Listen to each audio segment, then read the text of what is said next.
Ambassador Ibrahim Rasool. So tonight, inshallah, what will be inshallah an interactive discussion between us as the Muslim community of South Africa, joined by our guests, Dr. Awqaf SA, Usama Jamal, and Yusuf Abdullah. We will be speaking concerning many issues concerning the Ummah, especially since the events of 7th of October 2023, inshallah. Without further ado, I would just like to introduce our guest, inshallah. So firstly, I would like to ask our guest to join us in the front panel, inshallah. Dr. Ibrahim SA, please join us. Usama Jamal and Yusuf Abdullah as well. Come to the front. And naturally, yes, our Ambassador Ibrahim Rasool as well. But he confuses people in America.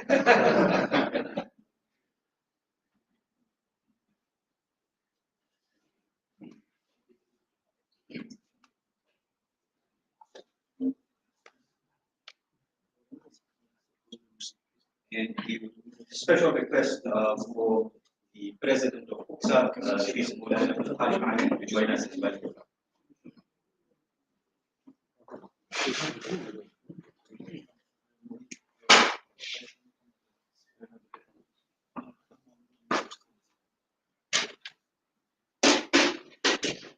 Inshallah, we will move on to a quick set of opening comments regarding perhaps thoughts that are on the minds of our visiting guests. Concerning, for example, where is the Ummah globally right now? Also for us as South Africans, I mean, there's always the elephant in the room, and we are about 18 to 19 days out from the 7 national and provincial elections of the country. And gathering of Muslims would be quite a must if we didn't discuss very important considerations for the elections, inshallah. So firstly, I would like to hear some words from Dr. Ibrahim SA, who's the head of the Islamic community of Germany, the former head of the Muslim Students Union, FEMSIO, and the World Assembly of Muslim Youth, WAMI. WAMI being no stranger to South Africa, particularly for our brothers and sisters in KwaZulu-Natal. So, the late Uncle Muhammad Amra, Mr. Muhammad Amra, headed up the World Assembly of Muslim Youth in South Africa and did quite sterling work under the banner of WAMI. So with that said, I would like to introduce, hand over to Dr. Ibrahim Rasool, inshallah. Just insist that the Khalid must be a bit more disciplined and follow instructions, inshallah. Okay, right. Putting me to order. Putting me to order. Very good.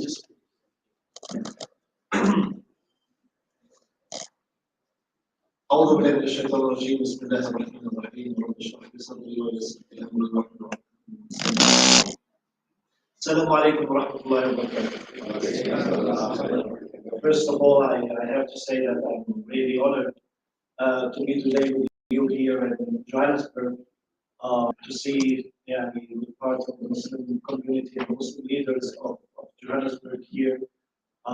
My first visit to South Africa is about 22 years ago, in 2002, and then 2003, and then I started to become more used to South Africa. One of the first visits was with the German government when Brother says Ibrahim Rasool took power in the Western Cape, because at that time it was one of the 6 right-wing, racist, supremacist states in the world, and they had a federation between the 6. This is Bavaria, Germany, Tyrol, and Austria, Lombardia, Italy, Quebec, in Canada, and the Western Cape, and one more. And they used to spend taxpayer on nice meetings and nice journeys. And when it turned out that apartheid has changed South Africa, and Ibrahim Rasool became president of the Western Cape, they said, well, we need to bring somebody from the Muslim community in Germany to show how diverse we are and how different we are.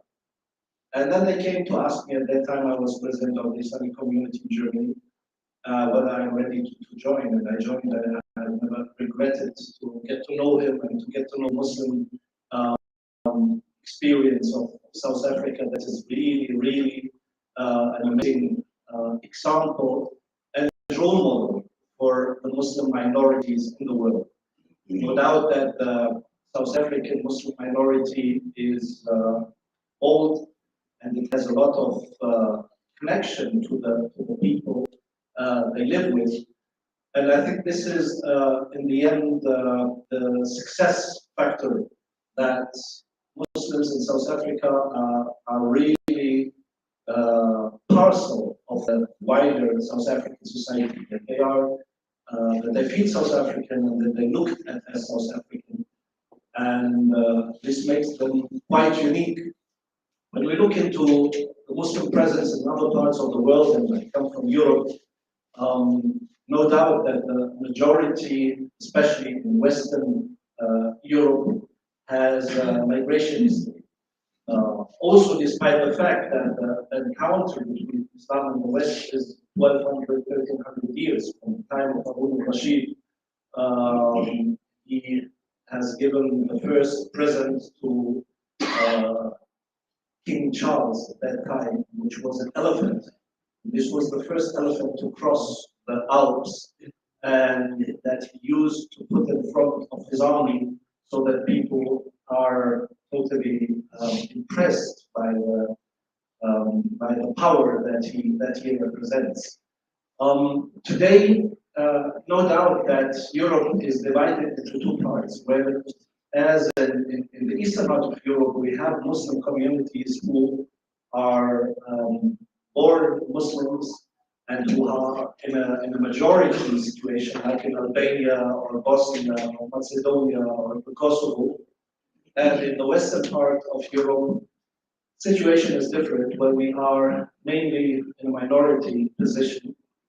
And where now, especially within the last years, we start to suffer very much from a mindset that is looking into the Muslim community as not only as a minority, but even as inferior to the wider society. And the changes that happened within Europe are quite tremendous. When we look, for example, into figures, Germany had a Muslim presence in 1960, that is 60 years ago, of around 20,000 Muslims and about 20 prayer places. Today we speak about 6 million Muslims. From 20,000 to 6 million was in a time of 60 years. From 20 prayer places to 3,000 mosques. That's, let's say, a third of it is purpose-built. So there has been a tremendous change in the infrastructure of the country. And Allah subhanahu wa ta'ala has given a lot of people hidayah, alhamdulillah. One of them is my mother. I am half German and half Egyptian. So I have all convert stories at home. So we can say that it is really by the grace of Allah subhanahu wa ta'ala that a lot has changed, but also the challenges have changed.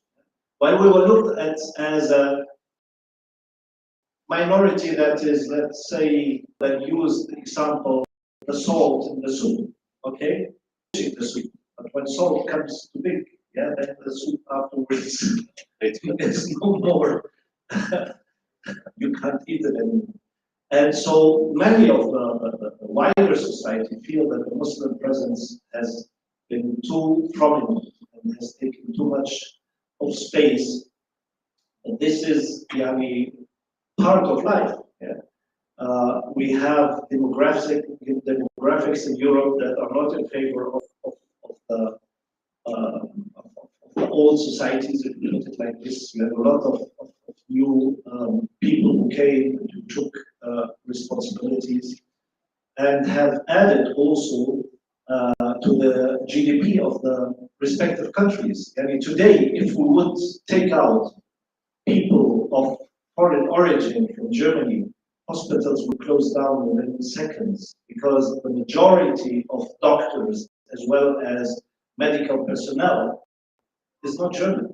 When you go into a whole area of services, then you can see that the majority is not of German origin anymore. And so we see that the European countries are living in a challenge of transformation that creates a lot of difficulties for them. Now, when we look into the wider picture, and no doubt that Germany is a country that had, due to the Holocaust, always a special, let's say, responsibility for Israel and for the Jewish community. It is not a real one. It is more the one that they say, well, we want to make sure that you are in a safe place and you don't come to us.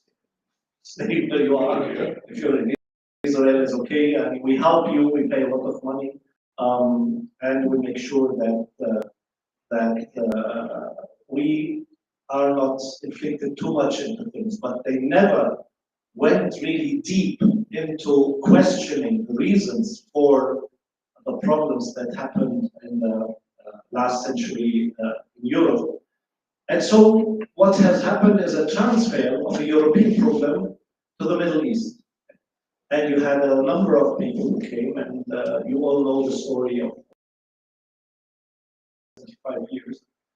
And today we can say that by the grace of Allah subhanahu wa ta'ala, Allah subhanahu wa ta'ala says that sometimes you believe that something is bad, but in the end it turns out to be the opposite. And we can see that no doubt what happened on the 7th of October is very challenging and very difficult and very and not in accordance in the way how it is portrayed with principal Islamic beliefs, but at the very same time, it has changed the whole perception of conflict that has 75 years. The story didn't start on the 7th of October. It started about more than 100 years ago. Because even at the moment of the creation of Israel, there have been 40, 50 years before where you had atrocities against the Palestinian people in Palestine. So what we see today is that Europe became very, very bluntly biased and with a double standards, and this is also something that Allah subhanahu wa ta'ala has made, that the Ukrainian war that happened just 2 years ago showed how the West is looking into human rights on the one hand, and how it's not looking into human rights on the other hand. And so this has really made them naked. And now we came to South Africa as Islamic organizations. I'm sorry, I think I got it wrong.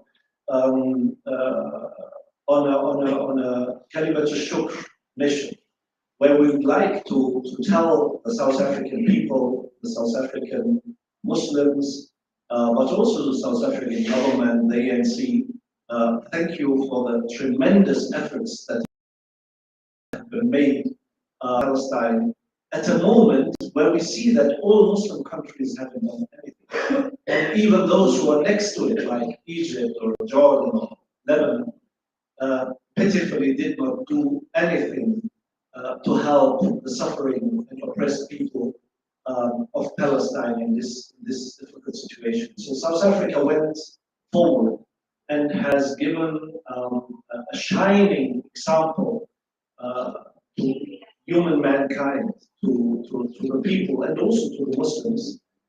And so the key target of our visit is to come and to say thank you, and to make also sure that the Muslim community should be aware of the fact that this government is the one that stood the strongest next to Muslim causes in the time we're in.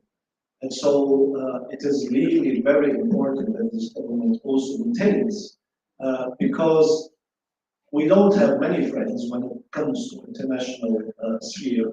And we can see, as I said, that the Muslim world is in a very difficult situation. So South Africa is a very, very important country. And just as we have seen last year in Turkey, when President Erdogan had a lot of internal critique, that is justified. Like also the critique in South Africa is justified. But we have to see the bigger picture. And we have to understand that changes that happen on the level of states may create much, much more trouble than it seems at first. Barakallahu feekum.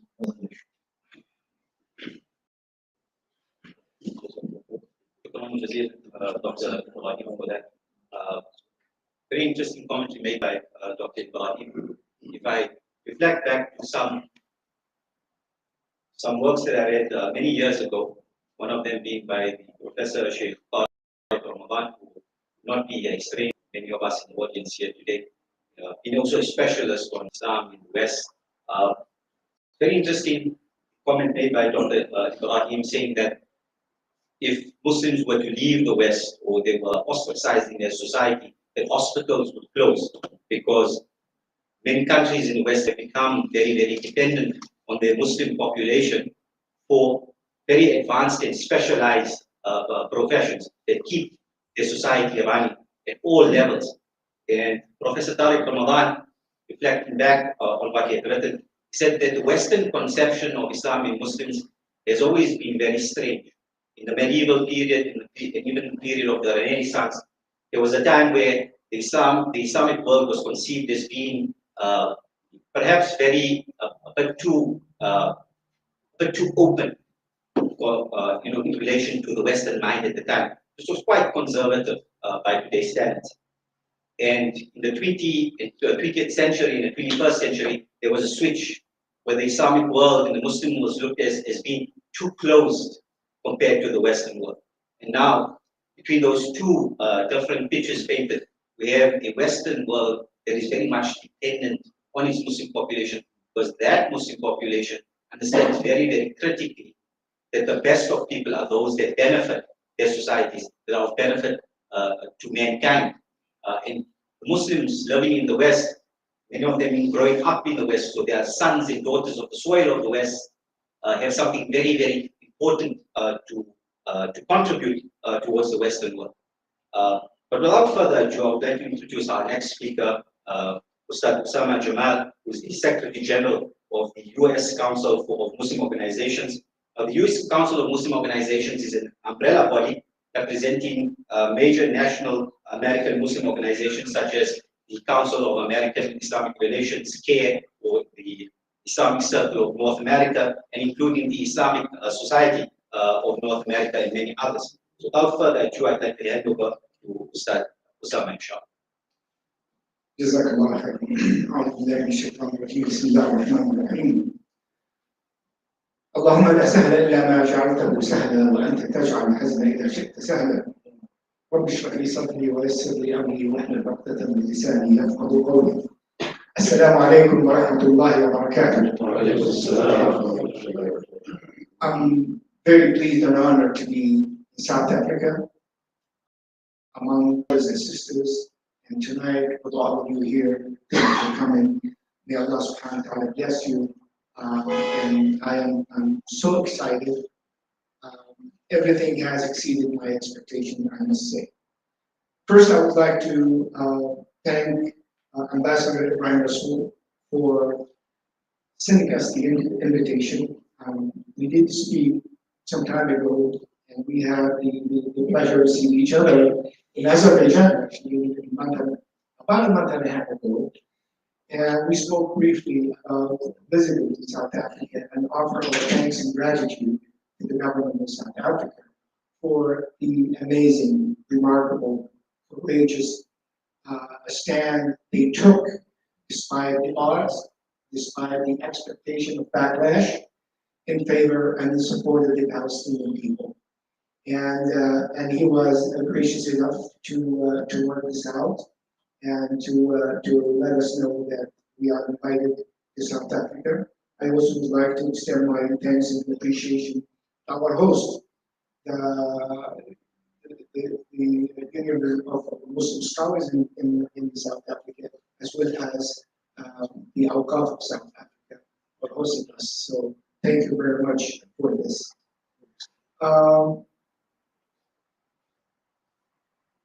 United States of America today, as everybody knows, is the superpower. Whatever the United States says, everybody else follows. Britain, who used to be the dominant, now whatever the United States says, they will do. France, Germany, you name it, everybody. Muslim countries in particular, yes sir, they can't violate or deviate from what the United States would ask them to do. And as such, America has a weight, has a power, has influence. And we believe Muslim Americans should use that power and influence to help the Muslim Ummah around the world. We cannot sit in a country of this much influence and be a standby or spectators of what's happening. We have to be actively engaged to minimize any damage our foreign policy may conduct in the Muslim world, to the point where we can reverse that and have the United States have a better relationship with Muslims. And the United States can actually pioneer and champion the good causes of freedom, democracy, human rights in the Muslim world. Unfortunately, at this point, I'm very vocal and critique of our government, and I say face to face to them, whether at the State Department level, which is our foreign ministry, or to our members of Congress, that we are unhappy with the policy that's been conducted, because that is not conducive to a better relationship between the United States of America and the Muslim world. Muslim Americans, brothers and sisters, alhamdulillah,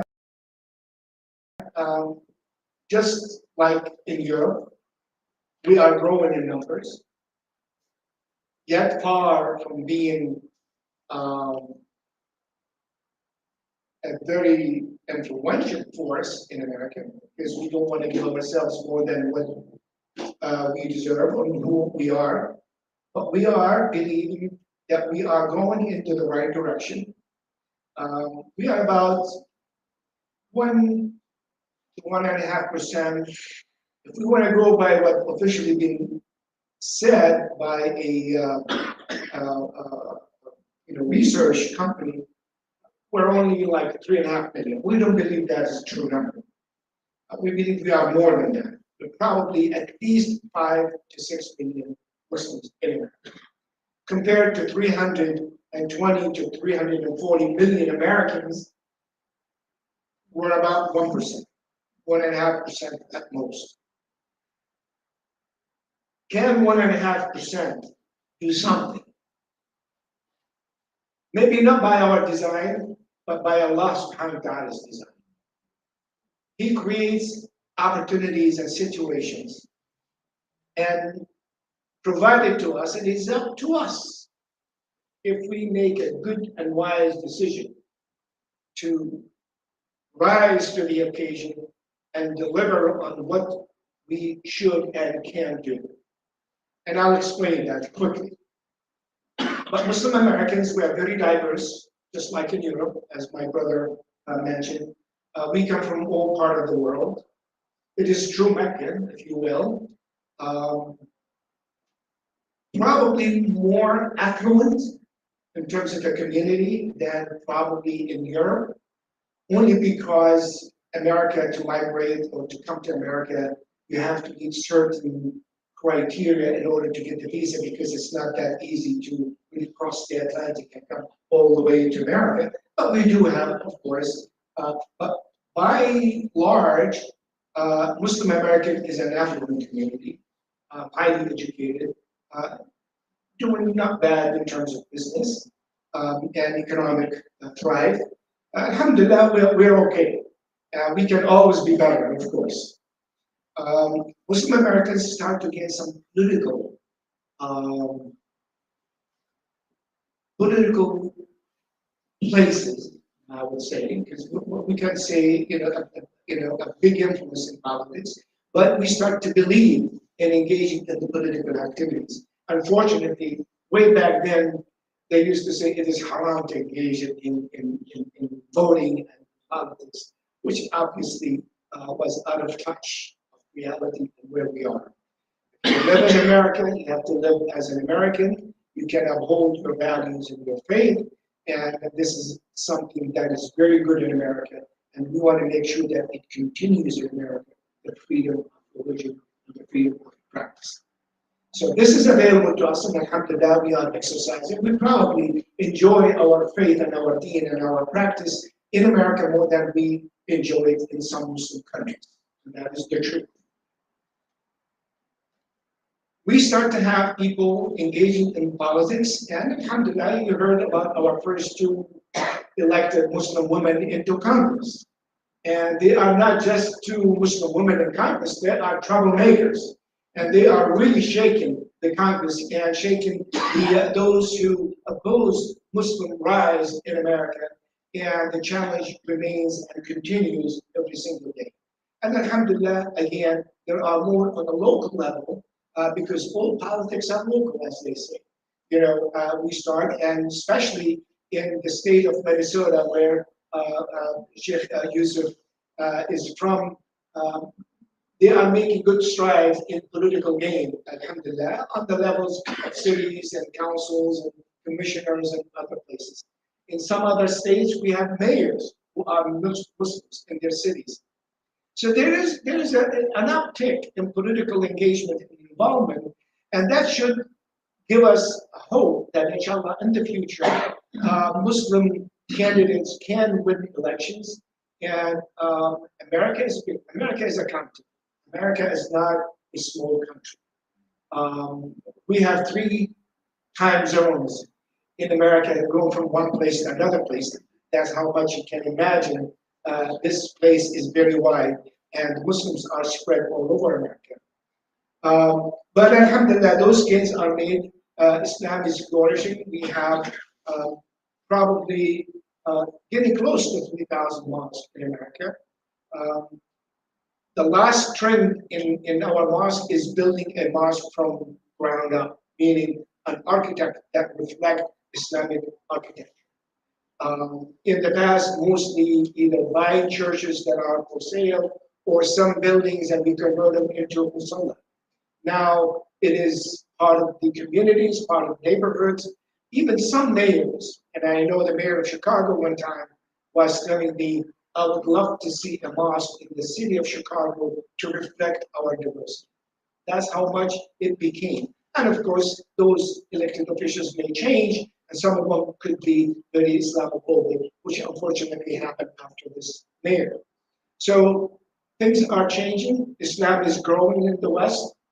That's why he explains there's an Islamophobia, there's a fear of Muslims being gaining grounds, and they are all over the place. They are in public positions. You go sometimes many of airports in America, and you found how would we know that they are Muslims? It is our sisters with their hijab, and they are serving in the airports, at the gates, where actually the security is there, and many other places even.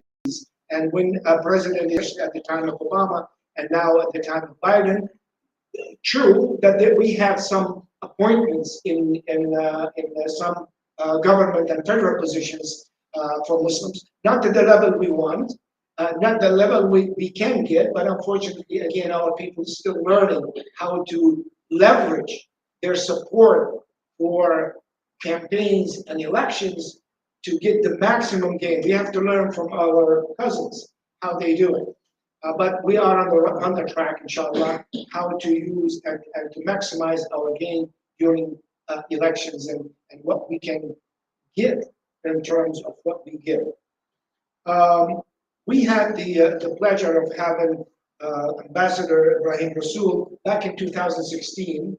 Our council organized the first international conference of Muslim councils in the Western Hemisphere.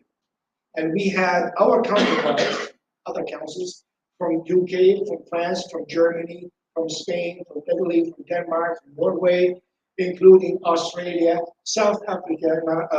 Ambassador Ibrahim Rasool was representing, as well as Latin America. And it was over 3 days. And it was during the hot campaign of Donald Trump. This was in February 2016, and election was in November 2016 when Donald Trump was elected.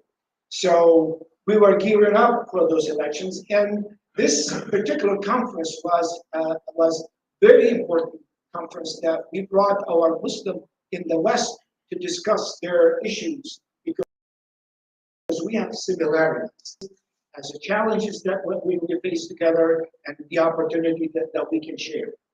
So, actually at the end of the conference, one of the major outcomes was the Washington Declaration, and basically to form an umbrella body that can coordinate among all those nations. And we started working on that, but unfortunately, the COVID has interrupted our work, and the conference was actually a plan, and then we have to cancel everything, and hopefully we will continue, and then we bring all those councils, and inshallah, South Africa will be among those as well. So that's quickly and briefly, and I don't want to take much more time, but Muslim Americans, we believe we have an obligation, we have a responsibility. If the United States is to be a superpower, then the Muslim Americans in America should be a super community that can benefit the Ummah and can exert the pressure needed to lessen and to reduce the damage of a foreign policy which is completely driven by lobbyists, by those who do not really want to have a good relation between the United States of America and the Muslim world. So the work is immense, and we have the challenges, we have the great opportunities, and we ask Allah subhanahu wa ta'ala to help us all. Jazakumullah. Shukran jazilan, Ustad Usam. Just reflecting very, very briefly on what Ustad Usam said, brings me back to some words I read by specialists in the fiqh of minorities. I won't mention his name, but he talks about the shades of white that exist. So for Eskimos who are trekking perhaps to the North Pole and so forth, not every shade of white snow represents the same thing.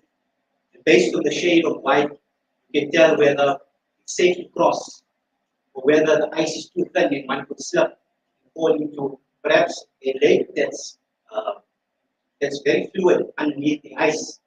So the shades of white is a metaphor for the conditions that exist in Muslim minority communities.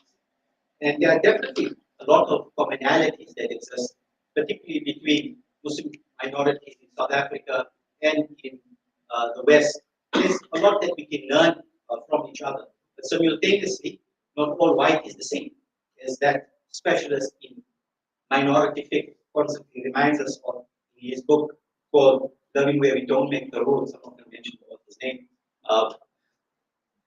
But that complexity is very nuanced, and it's key to understand, because we're not living in a world of absolutes, black and white, and there's no shades of gray, and there are no shades of white, and there are no shades of black.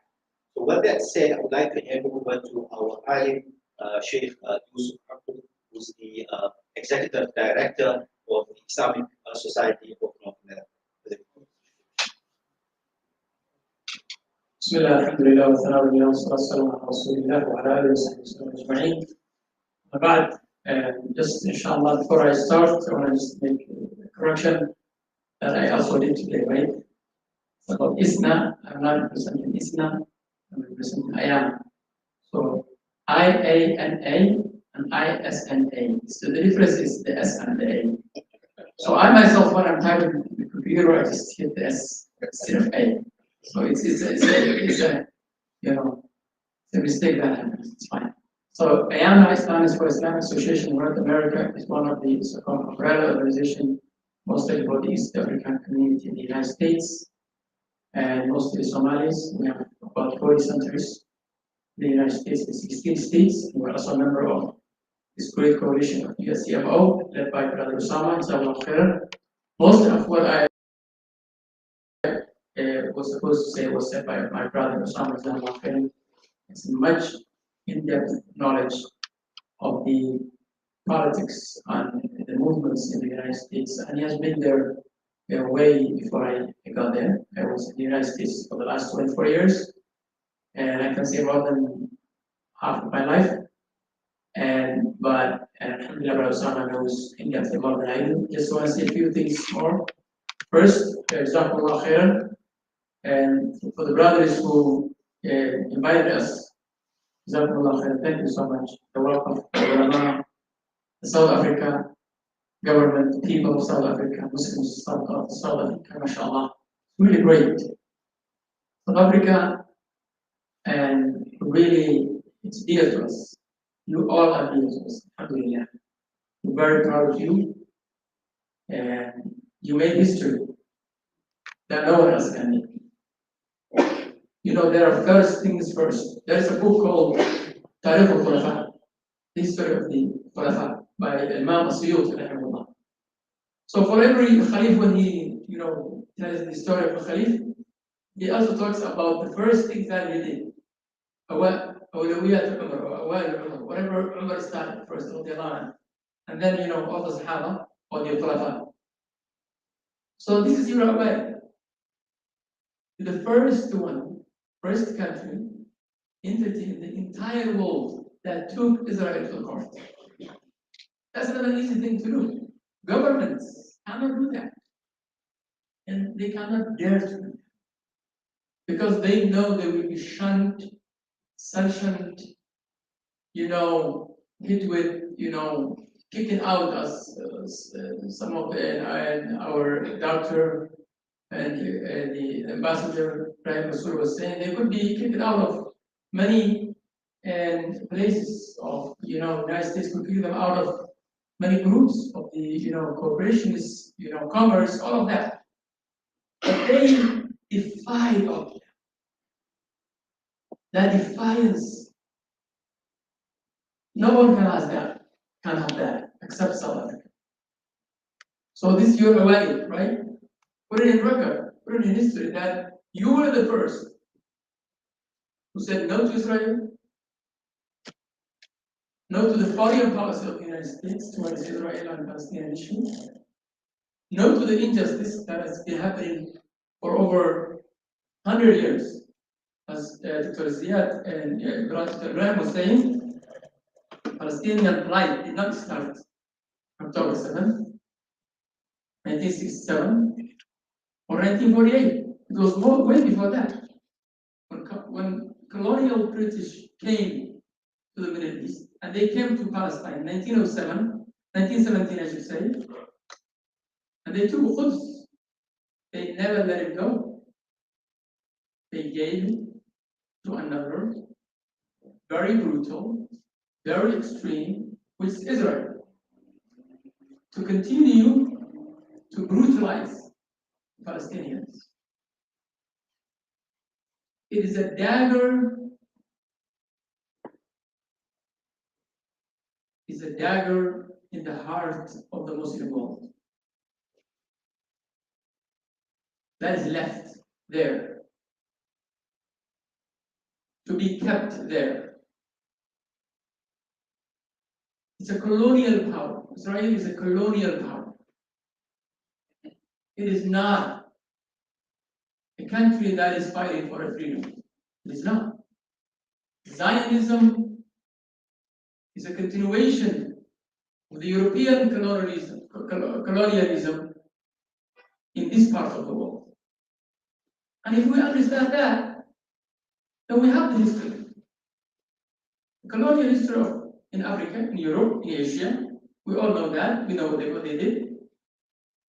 Every country, every community has the right to get rid of them all, to get the land back. That is what the Palestinians are fighting for. And that is the more they are on the right side of morality. Right? When Nabi Sallallahu Alaihi Wasallam was giving the khutbah today at one of the masjids, when the Jews in Medina were celebrating Yom Ashura, Nabi Sallallahu Alaihi Wasallam asked people, he said, what are they doing? And why are they doing it? And they said, it's the day Allah subhanahu wa ta'ala saved Musa alayhi salam. Rasulullah sallallahu alayhi wa sallam said, نحن أحق بموسى منهم. Right? نحن أحق بموسى منهم. Which means we have the right to celebrate Musa alayhi salam, the savior of Musa alayhi salam. We have the right as Muslims to be free. And Palestinians have the right to be free. It's a human issue. It's not just a Muslim issue. It's a human issue. When there was one African American activist. His name was Baldwin. I don't remember his first name. James Baldwin. Yes. One of the quotes that he left behind was that he was saying, when a white man says, die and or live free or die, he is applauded, right? And he celebrated and he supported. But when a black man says word by word for word, he is beaten up, put in jail, so that never another black man can say the same thing. So when a Palestinian says, I want freedom, this is what is happening to him. When Ukrainian says, I want freedom, everyone stands up and he says, we need to free Ukraine. So that's the double standard. So coming back to South Africa took all the risks this decision comes with by taking Israel to the court. And they have every right to do that. And this is a right decision to make. And we will never forget the position of the South Africa. And as I was saying today, it's coming from empathy. It's not sympathy. Sympathy is different from empathy. Empathy is when you experience the same thing. South Africa experienced the discrimination, the colonial power that was left behind, the segregation, the apartheid that you have seen, all of you. So they know what this means. And that's what makes them take that decision. Second thing I would like, and I want to conclude, I'm not going to take that much time, in support of Brother Osama, what he was saying, the Muslims in the United States, I'm from Minnesota. Minnesota, we have two senators, Muslim senators, both of them from Somali origin, in the Senate of the state. We have 3 House representatives in the state House of the state. That's 5, right? I want to just shed a light on the power and the influence few can have. Without these 5, nothing in the state legislation of Minnesota happens. Nothing. No law can be passed without the approval of these 5. They are the tipping vote. And the reason is the country of the United States is two-party country, as you know, Republicans and Democrats. We're only 3%, maybe 2%, maybe 1%, maybe less than 2%, right? But that power comes from because the country is divided into 2 parties, whichever Muslims support with their allies may be able to win. And that's what happened in the last election. Michigan State. You can state, to state that Trump won in 2016. He lost in 2020. And we believe the margin of votes that gave Biden the win vote in Michigan was the vote of the Muslims. 200,000 Muslims voted in Michigan. And you know how many votes Biden won in 2016? 155,000.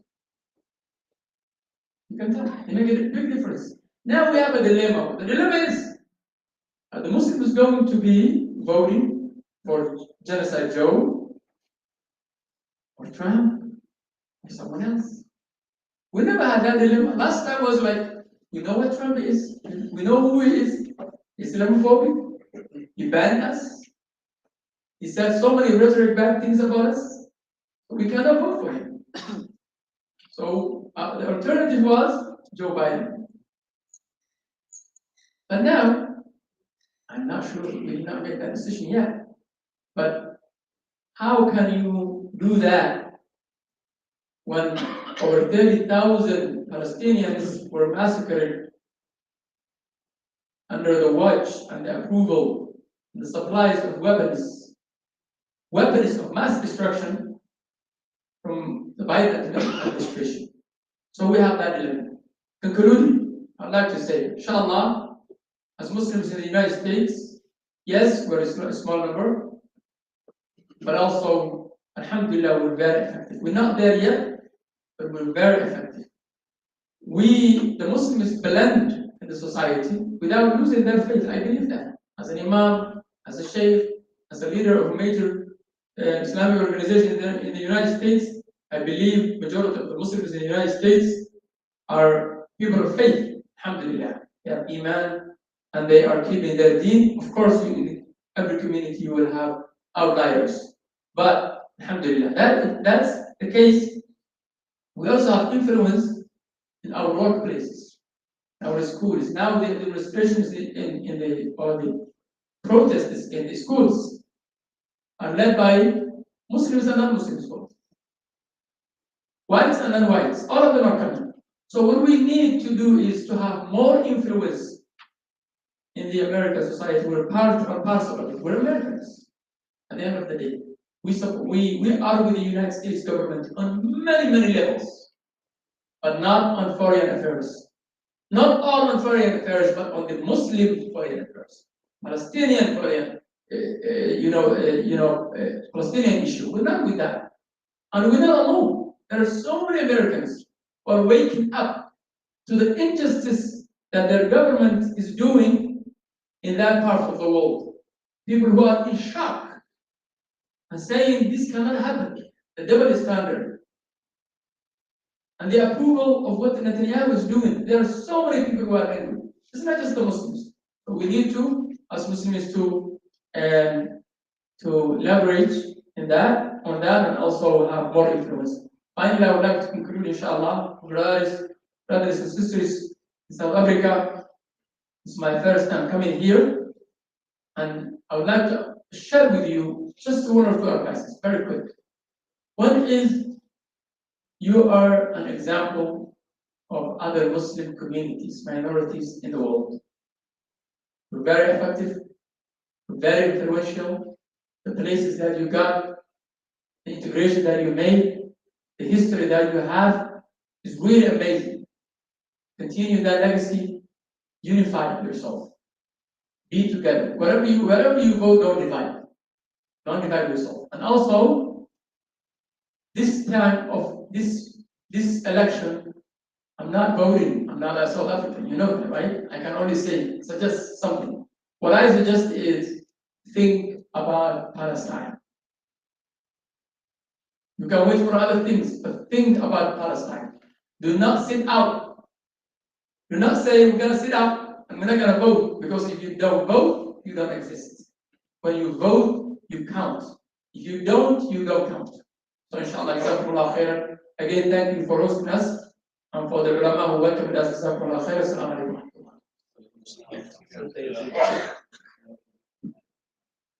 Shukran Jazeelan, Sheikh Yusuf, for that very insightful commentary.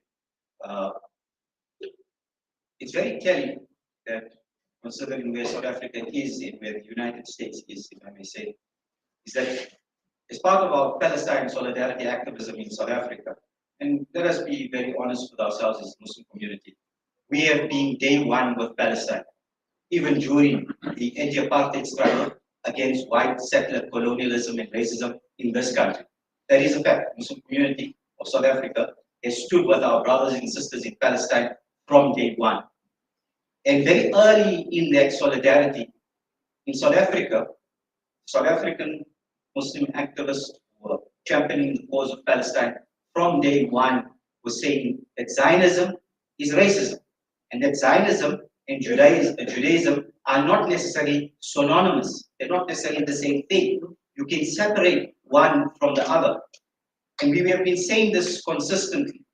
And naturally, our comments were sometimes, yes, misconstrued, but at other times they seem to have caught on in many other parts of the world. And when we look at the protest action taking place in the United States right now, it's very interesting to hear the commentary and the separation between Zionism and Judaism, and Jews themselves make it that differentiation.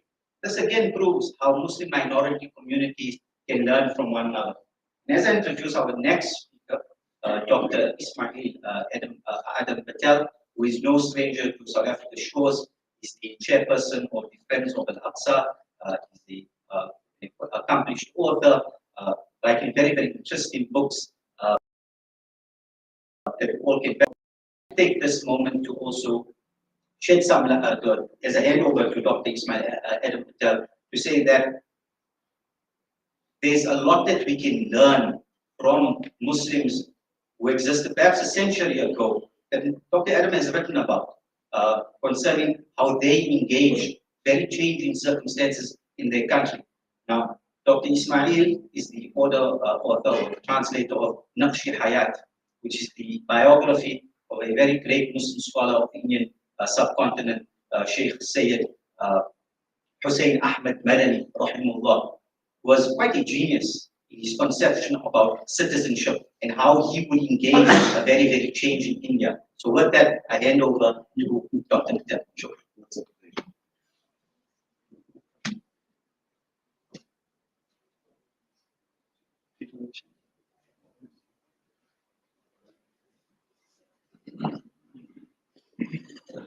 بسم الله الرحمن الرحيم.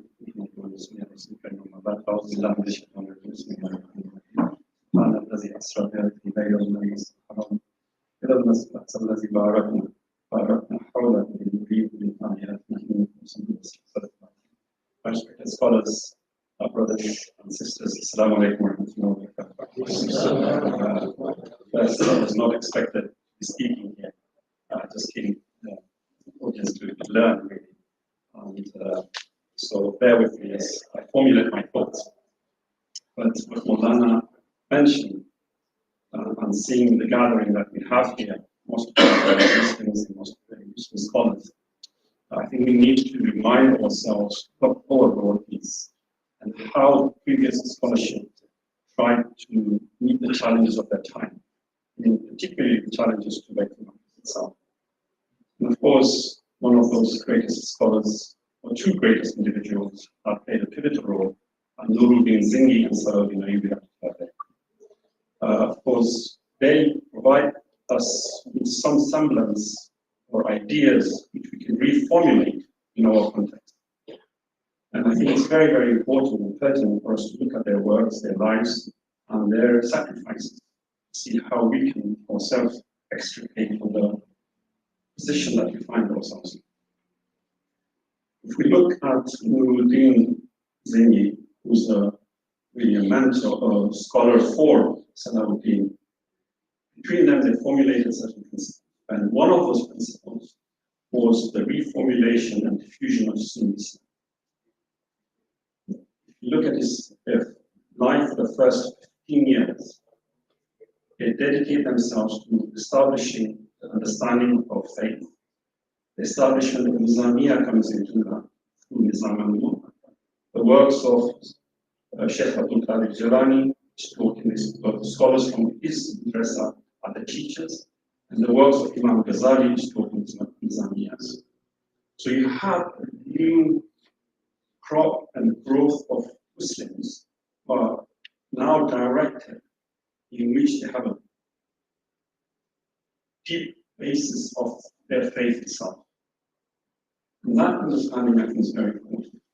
That what they saw and what they taught and what they established was to strengthen the Muslim community.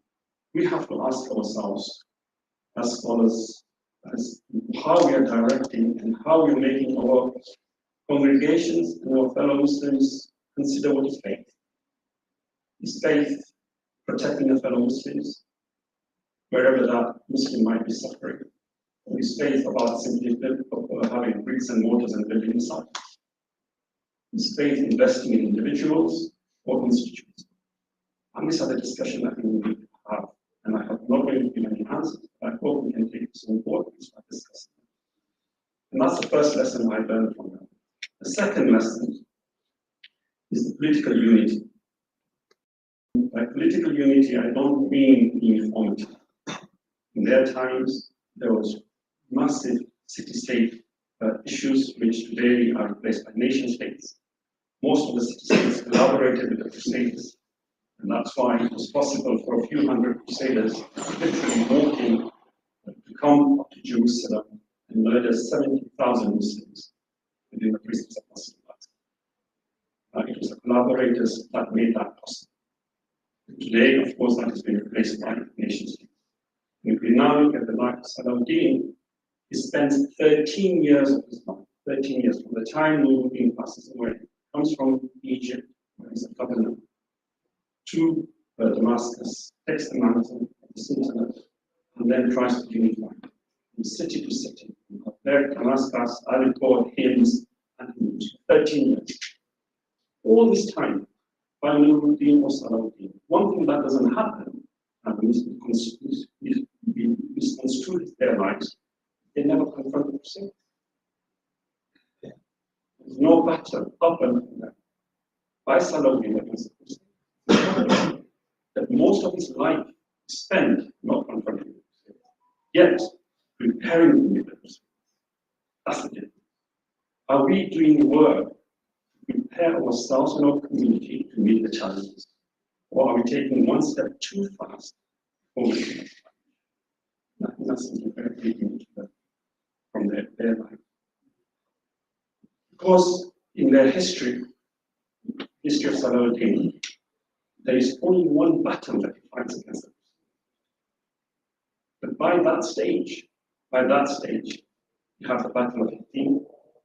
And when Salahuddin, calls for support, for people to come and sacrifice, you can look up the history books, he sends messages not to the sultanates, not to the governors of the other cities. He sends them messages to the ulama. So that on Friday khutbah, they mention that Salahuddin requires reinforcement. Historians say many people, without going to their homes, went onto their horses and camels and went to the king to Salahuddin. Why? Because they had done the work for the past 13 years at least, and over 10 years prior. So that's our role. We need to reformulate and think how we prepare our congregation. What kind of, are we making them ready to sacrifice? Or are we trying to make them do something and they're not prepared to sacrifice, and then once they retreat, they shout or cry wolf, and then you stop another 10 people doing it? That's great work that requires to take on the shoulder. It's only when we have prepared society and our community to sacrifice that when change will take place. And that change, as I was introduced, is also personified in Sheikh Hussain Ahmed. Sheikh Hussain Ahmed, many of those who do not know, was a pivotal player in the liberation of India from British. He predates the family. He goes to prison with his mentor, Sheikh al-Hind, from Mecca because he refuses to sign the declaration that says that Muslims should support the collapse of the Ottoman Empire and support charitable. That refusal leads them to go into prison, which I call the modern day Guantanamo, into Malta, the island of Malta, and we left them. And they have to live outside. There's no actually war, it's an island, bitter cold of Europe. And they had started their resistance, and they had started their resistance that we can also emulate. Things like boycott. Sheikh Hussain Ahmed Nabi was so particular about his boycott that once he was released and went back to India, when he used to travel, go on his travels, and people used to ask him to leave the Salah, the first thing he used to do was to look at the masala where it was made from. It was made from England, it was from. That's how particular it was. But then he didn't also leave, didn't just become a political activist. Every evening they used to go back to his room and take lessons. Show the students by practicing that this is what it requires. He then went twice again in prison, which a lot of people forget, in India. He spent many years in prison. One stage he's into solitary confinement. All these sacrifices. Why? And it's very important to learn this work because it gives us an indication that when we struggle, and these are his words, and I'm paraphrasing it, that we are demanding the liberation of India against British colonialism, not just for ourselves, but because we know we have the means and power to do that, and if we are successful, we will liberate the colonized people of the globe. That's the vision. So you're not doing it for yourself. Yes, you have the means, you have the manpower, the capacity to mobilize those people, but your vision should be much greater. So again, Palestine, Masjid Aqsa, and what is happening in the people of Gaza is a microcosm of the global problem that we face. Let's bring that in. By having that kind of language, then you bring in people of other faiths so that they can work together, they can unite. And that's the circle we have to wind. Because we need alliances at the moment, cross-cultural alliances, in which we can hopefully unite people with true human values, go forward and try. These are some of the stuff. The other aspect that Salahuddin, even also Nuruddin, in fact, Nuruddin is amazing, that as soon as Crusaders occupy and desecrate Masjid Aqsa, what does Nuruddin do? He builds a mimbar to be placed in the Masjid Aqsa. Nuruddin. There's no battles taking place. So he had already a vision of liberating Masjid Aqsa. And the symbol of Masjid Aqsa is so profound that when Allah subhanahu wa ta'ala says it, He has put barakah in and around it for me. And the ulama are much more better versed than anyone that can correct me. That barakah is not physical. That barakah is for everybody who works for Masjid Aqsa. Today, the symbol of Masjid Aqsa is the one symbol that will unite Muslims around the globe. I have been working on this for over 30 years in this. What's happening in the past 7 months has been incredible. I've been invited by all the so-called sectarian divisions. The Salafis, the Sunnah, the Barelwis, the Shia Muslims have invited. And I've attended. Why? Because we simply talk about this. So this crisis is giving us that opportunity, that unity that we feel so much.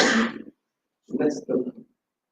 So with these few words, inshallah, that's the investments tonight, hopefully united, not only we liberate Masjid Aqsa, but we also decolonize our minds and liberate Muslims.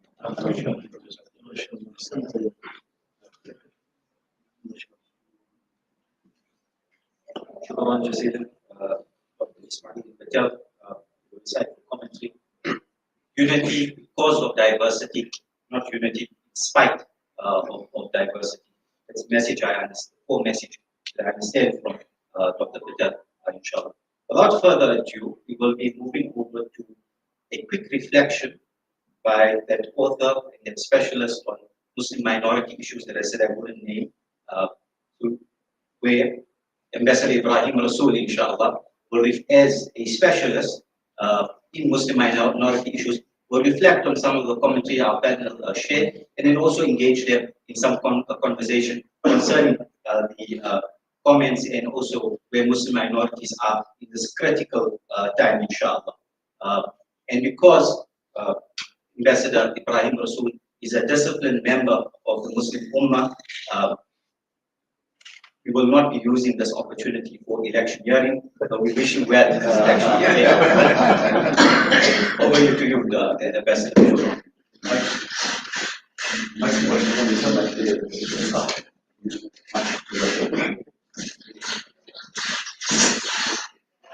This is أعوذ بالله من الشيطان الرجيم بسم الله الرحمن الرحيم الحمد لله رب العالمين والصلاة والسلام على أشرف المرسلين سيدنا ونبينا ومولانا محمد صلى الله عليه وسلم. Our respected guests, the ulama who are present, the stalwarts of our community in Gauteng, Jamaat al-Muslimin, Assalamu alaikum wa rahmatullahi ta'ala wa barakatuh. I must say, I am just so happy that you are witness to the barakah that I am exposed to in interacting with people who are sitting on my left. I have been to Germany, I've been to the Muslim Council of Britain and all over the UK. I have been all over the United States of America. I've been in Minnesota where the Somali has been the main contributor. Do you know that every year the Somali community of Minnesota opens a library somewhere in Africa? They established a law library at Fort Hare University with the money that they raise, and they turn it into books, and they turn the books into libraries, and they place those libraries. I'm just giving an example. This is the profound influence that we have in this gathering here. I want to say that a constant message, a very simple but constant message I give wherever I go is that the example of the South African Muslim community is one that echoes the idea that before our beloved Prophet Muhammad sallallahu alaihi wasallam was Rasulullah, the one who gave the message. He was Al-Amin, the one who was trusted.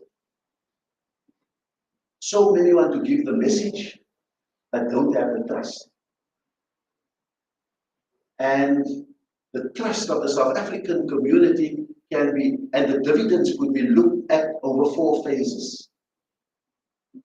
The first phase was the apartheid phase, where we earned that trust from the time of 1657, when the first Muslim arrived, right up till the moment of transition, in which the trust was earned with blood, sweat, and tears.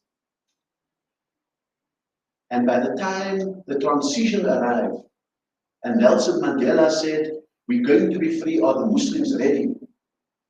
We convened and had unity in our diversity. And we laid the foundations of something very profound that we hand over to our brothers and sisters in other Muslim communities, the foundations of a Dar Shahada, a place for the free confession and profession of our faiths alongside every other diversity in our communities. In the concept of Dar Shahada is fused the idea of Darul Aman, a place of security for us so that we are never threatened by Islamophobia. A Darul Salam, a place of peace for us so that we can be who we are when we are alone and when we are with others. It's also a Darul Act, a place of obligation, because where the rights we get are the obligations we also give to grow the economy, to bring peace in our country, to alleviate the poverty, and all of those kind of things. And we laid those foundations at the National Muslim Conference.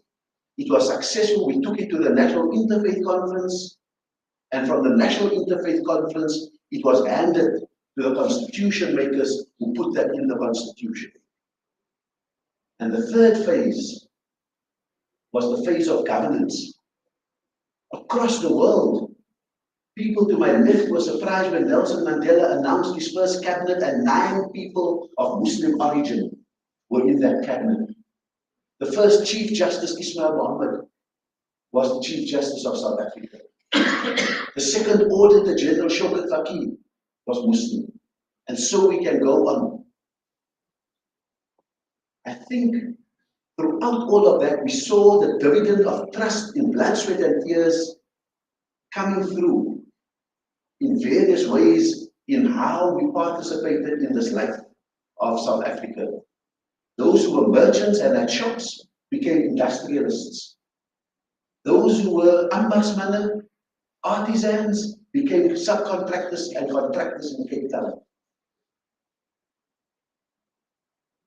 I think all of that has built up to this moment in which the influence of a small Muslim community could be felt in the way in which a government had the courage to take on Israel at the International Court of Justice. And wherever we go, those of us South Africans who travel all over the world, the idea of a kalima to shukr, a mission of thanks, came because everyone wanted to register their thanks for South Africa for doing what we did.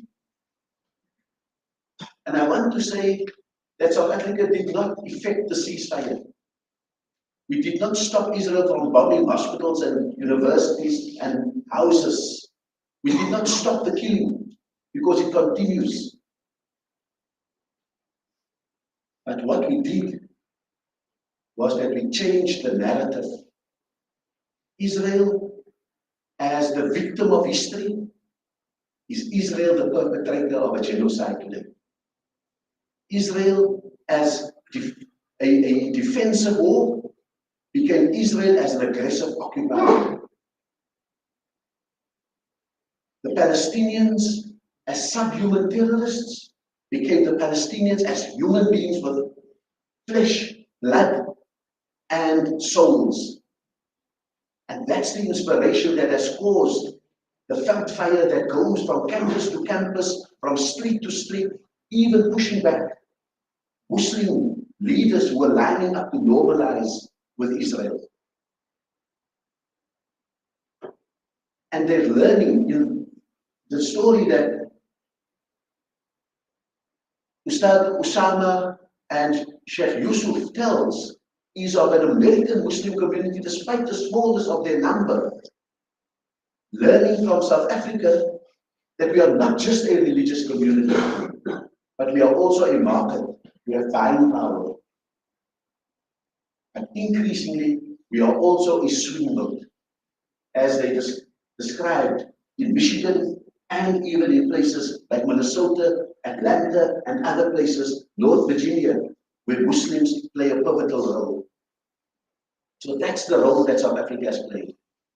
I want to end by saying that while this mission of gratitude comes to South Africa and Palestinians from Marwan Barghouti and everyone else expresses their profound gratitude to South Africa, even calls our Minister of International Relations the Global Minister of Justice. That's a tribute to the capacity of South Africa, and while they feel that they must express their thanks to us, I actually want to say the Palestinians have given us a gift. At the moment when our revolution decayed, when our ideals faltered, when our leaders failed us, when we succumbed to the temptation of corruption, the Palestinians gave us a gift. They gave us the ability to be good again. They gave us the gift of restoring some morality amongst us. They showed us our true north. And we grabbed it despite the threats from being kicked out of AGOA and other investment deals. We grabbed it and we said, this is our moment to be good. And alhamdulillah, we've grasped it, our government has grasped it, the ruling party has grasped it, and our nation has embraced it, and it can only be possible. I go back to where I started.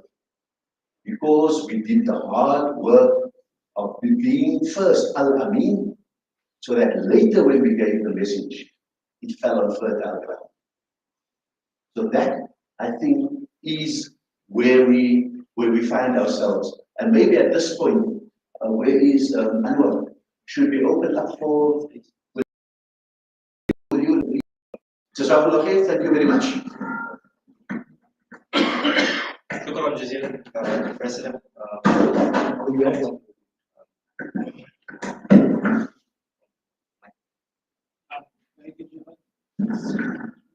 We'll take a shot. شكرا جزيلا for that, Ambassador Ibrahim, for that reflection and grounding us again into the higher vision that we are striving for, inshallah. We'd like to open up the floor for questions and comments from our floor, inshallah. So by raising your hand, I will recognize you. We'll take 3 questions or comments at a time, and our panel will respond, and then we'll go for the next round.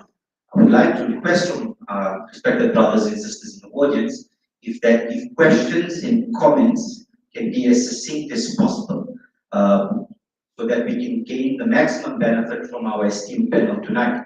So that means we will not be giving a mukhtasar, a summary of our Jum'ah sermon when we're asking questions or when we're making comments. Shukran jazeelan. So by a show of hands, inshallah.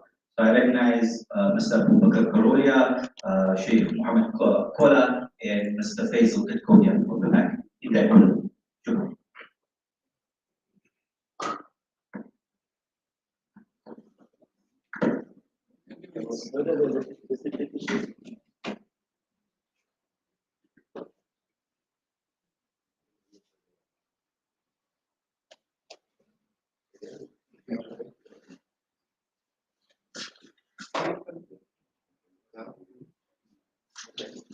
Introduce yourself.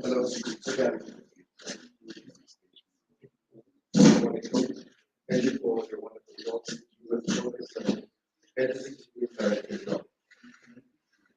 I speak from the point of Musa, a movement regarding philanthropy. Musa is the cause of the conscious movement.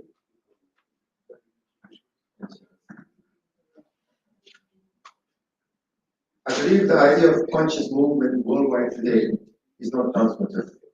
It's basically based on materialism, greed, and corruption worldwide. In terms of the systems that have been put into place, that is, comes from colonization and all of that, and where we are. We minorities, a lot of the speakers here speaking are coming from minority countries. Okay, I think our brother Ibrahim Rasool has written a book on that. Now the point here is this, that we have been given a focus from Palestine. Okay, we've been given an idea that who we are as people that are united. We must remember that we are not united. Palestine has given us a purpose to be united as one. But you can't have it outside of the capacity of the human race, wherever the struggles are, because it's not a conscious movement. We need to put a transformative conscious movement, as if our Prophet was sitting with us now, as a moral, ethical value. You can't just deal with about asli and say, I've got faith. You have to deal with righteous deeds as well, and then enjoying the truth. The whole principle of the fact of good character is based on the idea of the entire human race is what our obligation as Muslims is. So we have to actually look at Western knowledge that has been oppressive, and we have to bring it in terms of remodeling, in terms of Islamic revelation. We have to be, you can't say get rid of them or this type of thing. We have to be clear about what would be a presentation of Masalmaka in the Rahmatullahi. So my question to you, brothers, is to understand that you have to develop together with us a transformative conscious movement, not just a conscious movement that has been oppressive until now. So that deals with an active principle of morality, not the morality that you're a good guy. You have to develop and change systems, economic systems, political systems. Now you have to be careful about how you deal with these new countries. My question to you is as such, to deal with the idea of minorities, where Muslims went into Syria at the time of Khalid bin Walid as a military force. We're not a military force anymore. We don't make any impact in the United Nations Security Council. In South Africa, we're not even represented as Muslim countries in BRICS. We know who they are. So Muslims and OIC are only OIC right now. So we minorities have a role to play. You have an opportunity because in the West, people, the fastest growing religion is Islam, even if you say you are 2-3%. And when they open the Quran and become Muslims, it's based on good character. It's based on a fundamental of your job, serving that country to the point of what Muslim ethics is, a universal value for all humanity. I'm sure you understand what I'm trying to say. Islam in this country also needs to be challenging what we have to do. We are not just outside of politics or economics or social conditions. We have a way of life. We establish a way of life. We have to serve and we have to be the best example dealing with an active morality and ethics so that we alleviate oppression, we alleviate poverty, we alleviate unemployment from all our resources that we offer. And you need allies from the other people that are human beings. You have to work with Muslims, you have to work with non-Muslims as well, who are going to be your ally. Don't think outside the fact that only Muslims alone is going to do this work. We're going to need people that are going to work with us, and the young people that stood up in their campus of the universities are now your allies. We have to work with them so that tomorrow, in another 10, 15 years' time, will be a complete transformative conscious movement. You agree with that or not? Thank you. Over to the set, please.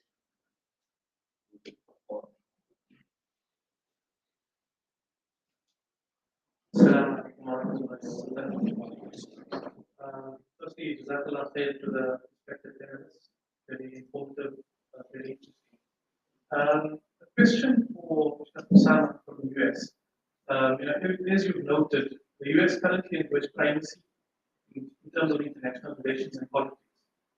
From, you rightly identified that Muslims need to influence internal US politics to influence external world politics. My question is this, we see that the Muslims tend to have found their political role the left of the American spectrum. What type of engagements are Muslims having with the political right where Muslims had found a home in 9/11? And what type of engagements are Muslims having with evangelical Christians who are really the driving force behind the Zionist policies that the US promotes? It's not really the Jewish community inside. Okay.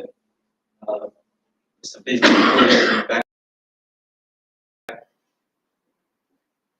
Perhaps it's okay, you can. Assalamu alaikum wa rahmatullahi wa barakatuh. It's on. Jazakallah khair, I'm delighted to be with such an esteemed group here and leaders here, as leaders from Musa, ulama, and so on. I'm going to be a little controversial. Our brother from the United States, Michigan, with origins in Somalia, we have a huge Somali community in South Africa. We need to organize ourselves better so that the leaders from the Somali community should have been here, together with our Egyptian community and many, many other communities that are here. We invite Jazakallah khair. Our brother from with the organization. Stand further from the screen, please. Further away? Yeah, from the screen. You mentioned the organizations from the United States. The terminology that you use, the United States is the power. It's not the power. There's a big tilt that's taken place. Fair enough, we want to influence the United States because they have this abnormal veto in the United Nations, which is actually very undemocratic, which we need to work towards. So you and I, we all have failed in actually stopping that repeated veto that has occurred, as much as you might have an influence in Michigan and the rest of the United States. So our terminology needs to change a little bit. We don't look at the United States as the power. The power has shifted to the west, or to the east. They do have their normal veto, which we need to overcome. Our brothers from Germany and the UK, you have clearly also failed with the rest of us in stopping them from providing arms to this genocidal apartheid state. And I think, as our brother Ibrahim Rasool has said, the legal aspect has put South Africa first. We've achieved quite a bit. So I want to just simply say that we need to do three things. And if you could please respond to how we could achieve these three things, which our respected Dr. Patel mentioned, and I think some of you alluded to. One is We have kind of a shura that's occurring here. It needs to become a global shura. With you and our ulama here and our political leaders, I see some of our political leaders here, and some of our group NGOs. Number one, a global shura of ulama. That should also be a shura that involves, so the 3 points is shura for ulama, shura for our technologists. So digital media, digital transformation is quite important. As a volunteer to many of the community members here, we try to use digital transformation. Can we have a media shura, more extensively influencing and more broadly influencing, not just within our community, but like Brian Rasul has also mentioned, broader. We are part of a broader community in the world. And thirdly, most importantly, can we have a military liaison? Your connections in Western and Eastern and Southern African and Middle Eastern suppliers of weapons and arms, training and so on. If you can have that kind of a shura, inshallah, we'll do that. Jazakallah khair.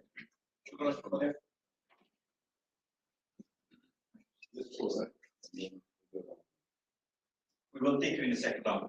Thank you. With that, we'd like to hand over to our panel to engage the 3 questions that have been forwarded before we move on to our next round of questions. Inshallah. I think we should just use one mic. If we just use this one, I think probably the first question would be Ambassador Rasul can answer to the brother who asked the question because it was a little bit more, and then I'll come back to the American connection. Ambassador Rasul. Which one are you? I think the first one was more of a too sophisticated for me. Yeah. I'll be honest. But look, I certainly understand the idea of a mindset shift that is required and the opportunity that exists. I looked last night on the television footage of the protests in Sweden outside the Eurovision competition. I struggle to see a critical mass of Muslims at the heart of those, and the people that were interviewed were not your usual suspects with their Palestinian scarves, but were in fact white Swedes, making the parallels between the treatment of Russia and the treatment of Israel. What it says to me is that this is going to be an enormous moment of hikmah. And when we speak about transforming our mindsets, transforming our words, and transforming our actions, we must understand that the issue of trust building is now not to do anything that scares off this middle ground that is opening up in our favor. We've got to nurture it. And it's going to take a new language sometimes. It's going to take a new behavior. It may even take a new dress as we go and we pull those middle grounds that we have loosened up at every university and across the capitals of the West and so forth. I think it's going to take that. So I don't have the intellectual capacity to answer in depth what Abu Bakr has asked. But I'm grasping what I think is the core of what we will require to build the Khilful Fudul, the alliance and the coalition of virtue. It's not yet the time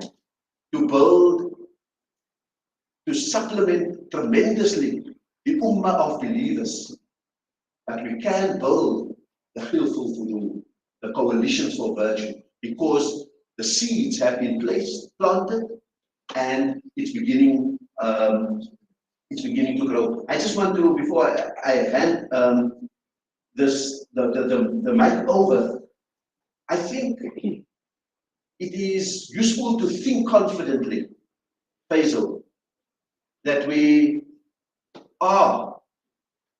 can take on. But you know, it's the unpicking of superpower is a patient bit of work. up till the ICJ, Biden was supreme in his support of Israel. After the ICJ, when our Muslim community of Michigan didn't stay away from the primary votes, they went to the voting stations, but they didn't vote for Biden. If they stayed away, Biden would have registered 100%. But Biden could only register 89% because the other 11% were Muslims who went to the polls and registered unsubscribed. We were a number now. And that number caused Biden to try and do verbal gymnastics to try and win support. So what I'm saying is, there's no easy way to just simply declare that the United States is not a superpower. You've got to do the hard work. And South Africa, and I end on this, South Africa is also at the heart of strangling the unipolar, the unilateral world to death and giving birth to the multilateral world. The BRIC summit was so scary for the Americans and for the Europeans that they threatened us before they made up stories about the Lady R that was loading arms in Simonstown, that we were exporting arms. What arms can we give to a nuclear power like Russia? But they made up that story because they knew that if we succeeded in not only hosting BRICS, but expanding BRICS, then the end of the unilateral world is at hand and the birth of the multilateral world. And already, just after BRICS, suddenly we are now part of an alliance that has 40% of the global population, 33% of global GDP, and 60% of global energy reserves. That's how you make sure that the superpowers' powers are cut, by doing the hard work that must be done. And on the other hand, we must then turn South Africa back into a moral superpower, because that's what we were and that's what we can be again. I think there's a question.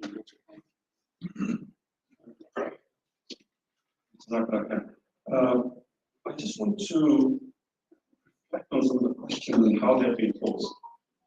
I find them slightly problematic. Maybe in this gathering, we need to start asking some very difficult questions. The very concept is a post-colonial reordering of the globe. For a minority to be classified as a minority and to be accepted as a minority means that you have to be grateful and show gratitude to the nation that is accepted. That's a premise. That's an underlying psychological premise on that. And we Muslims, in the first century, when expanded the globe as minority. We never saw ourselves as minority. From Andalusia to Medina, and on the other hand, up to Persia, we're not a majority. So this idea of minority is a colonialist concept, and I think we need to find ourselves a new language, a new meaning. Simply because we're a minority does not mean we should subject it to certain people. That's very, very important. So that's the kind of thinking I think we should try and foster for all and for next generation. And of course, I 100% concur that our work shouldn't be in silos. What we do should be reflected and reflective of the needs of the society that we live in, and therefore we're no longer minority. In a way, today, if you think about this, we think about ourselves outside the minority concept of nation state. We, in the issue, in reference to the issue of Palestine, we are the majority. The majority of the world wants an end to genocide. Nobody against that. Yet we sort of thinking in the concepts of minority. So I think we need to think beyond that. And that leads me to the second question, which is much more pertinent and important. We talk about a shift of global power from America, from the West to the East. We've missed a big gap there. And that is the gap of Muslims. Are we going to provide a formula for this shift? Are we going to play any role in it? Or are we simply going to surrender as the ship to say that it's going to move from the west to the east? What happened? We have billions of people around the globe. Don't we not have ideas? Don't we not have a history and a heritage? Don't we not have a formula of how to govern and governance?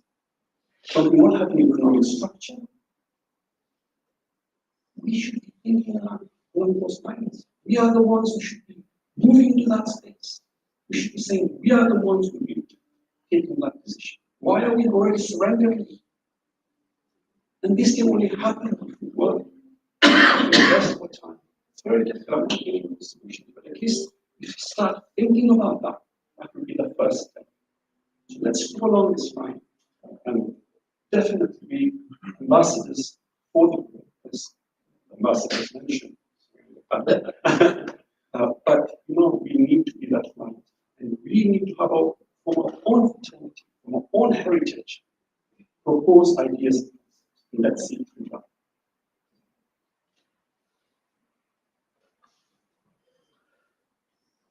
Bismillah ar-Rahman ar-Rahim. The question of brother Waqf, by the way, is a question for really a long seminar. But it's even much more than this. And it goes to the very principal foundation of knowledge and how we obtain knowledge. What are the paradigms that are shaping our minds in today's time? And there is no doubt that what you have referred to is very, very important. I think that partly it is not only an issue of Muslims, it is an issue of human race. And when we look at the changes that has happened within the last, let's say, 160, 170 years after the Industrial Revolution, the destruction that we have been able to implement in the world has reached a level that is unforeseen, never happened like that. The climate change that we see today, all the environmental challenges that we see, the crazy distance between the rich and the poor that we have reached today, that we have, if you put the richest 100 people in the world, they have more money than the 50 least developed countries together. 100 people with 50 states. Just to have an idea about the injustice that we have when it comes to economic principles. We heard a lot about Orientalism that has been written by Edward Said, but there have been very interesting I think 2 or 3 years ago from one Khalaf about restating Orientalism and how we can come. And Abdul Wahab al-Masiri has written on this epistemological bias on the various levels of knowledge. When we look into how education is done, when we look into how political sciences are placed, especially the whole sciences, how it is structured. And there is no doubt that we have a totally different approach from a Muslim perspective. But pitifully, we have to admit that really limited resources have been put into questioning these paradigms that we live in and that we are part of.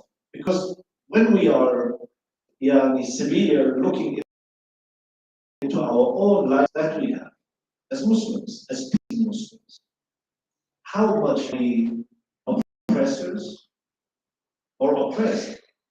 And when it comes to economic terms, then no doubt that the majority of us are oppressors. It looks very easy. Just look how much water we consume compared to the average of the world.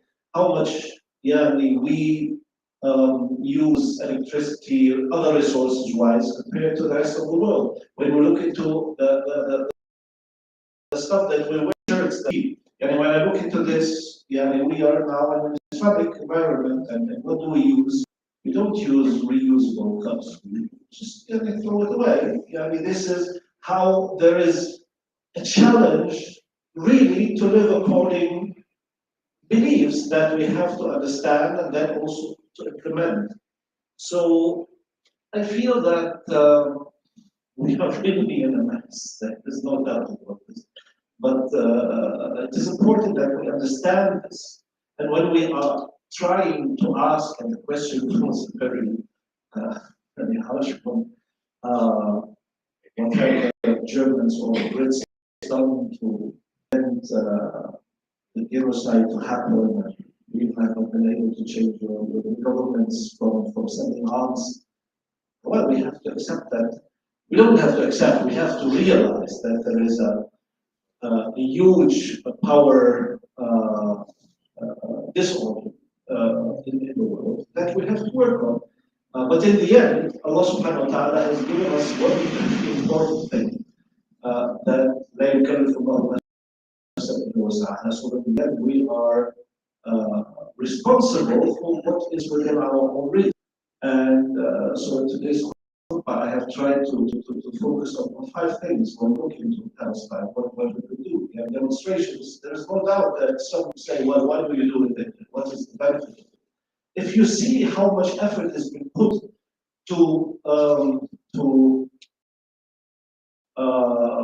forbid this demonstration, energy now is put into changing these pictures that we see from the American universities, then it shows how much it creates tension and how much it creates a challenge to this. This is not a small thing. Yeah?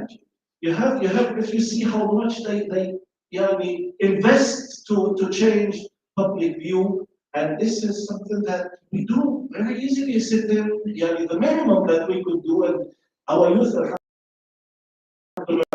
Once again, as I said, it's not only the Muslims, the human race that understands that they can't continue with injustice like this. Second is, when it comes to material support, we also have to understand that Allah subhanahu wa ta'ala in the Quran on 9 times when he describes whether you should go for material support or material sacrifice or human soul sacrifice, Allah subhanahu wa ta'ala starts with material sacrifice. So we have to give for what Allah subhanahu wa ta'ala has given us.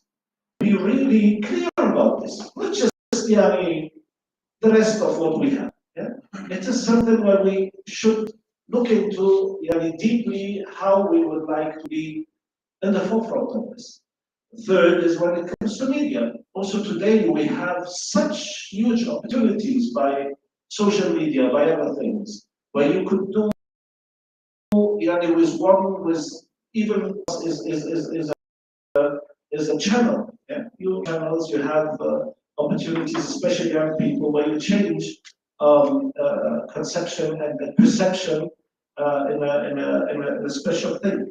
Then when it comes to the forced boycott, well, I feel that this is such a strong weapon that we should use, and especially here in South Africa, the anti-apartheid movement, one of the strongest things that they want credibility all over the world is by identifying exactly what we do with our buying power. This is not a small thing. If we look into 2 billion Muslims all over the world that are buying every day, so if we are, even if it is difficult, and we need to look into it, and we need to identify what is this and what is that, but this is a very, very powerful tool that could be brought forward. And the last is definitely political participation and legal. And I think we said it. If I hear that we have people in South Africa who really believe that you could vote for the DA, I can't understand how short-sighted you could be. We have to understand that we have to be awake to see that what South Africa has done is beyond anything that the Muslim country has done. And those who have been the strongest supporter of Muslim causes has been the ANC. No doubt that they have challenges challenges and that are question marks, but yet with the alternatives that are there. So in the end, the political participation also forces us to take a clear stance on this when it comes to this.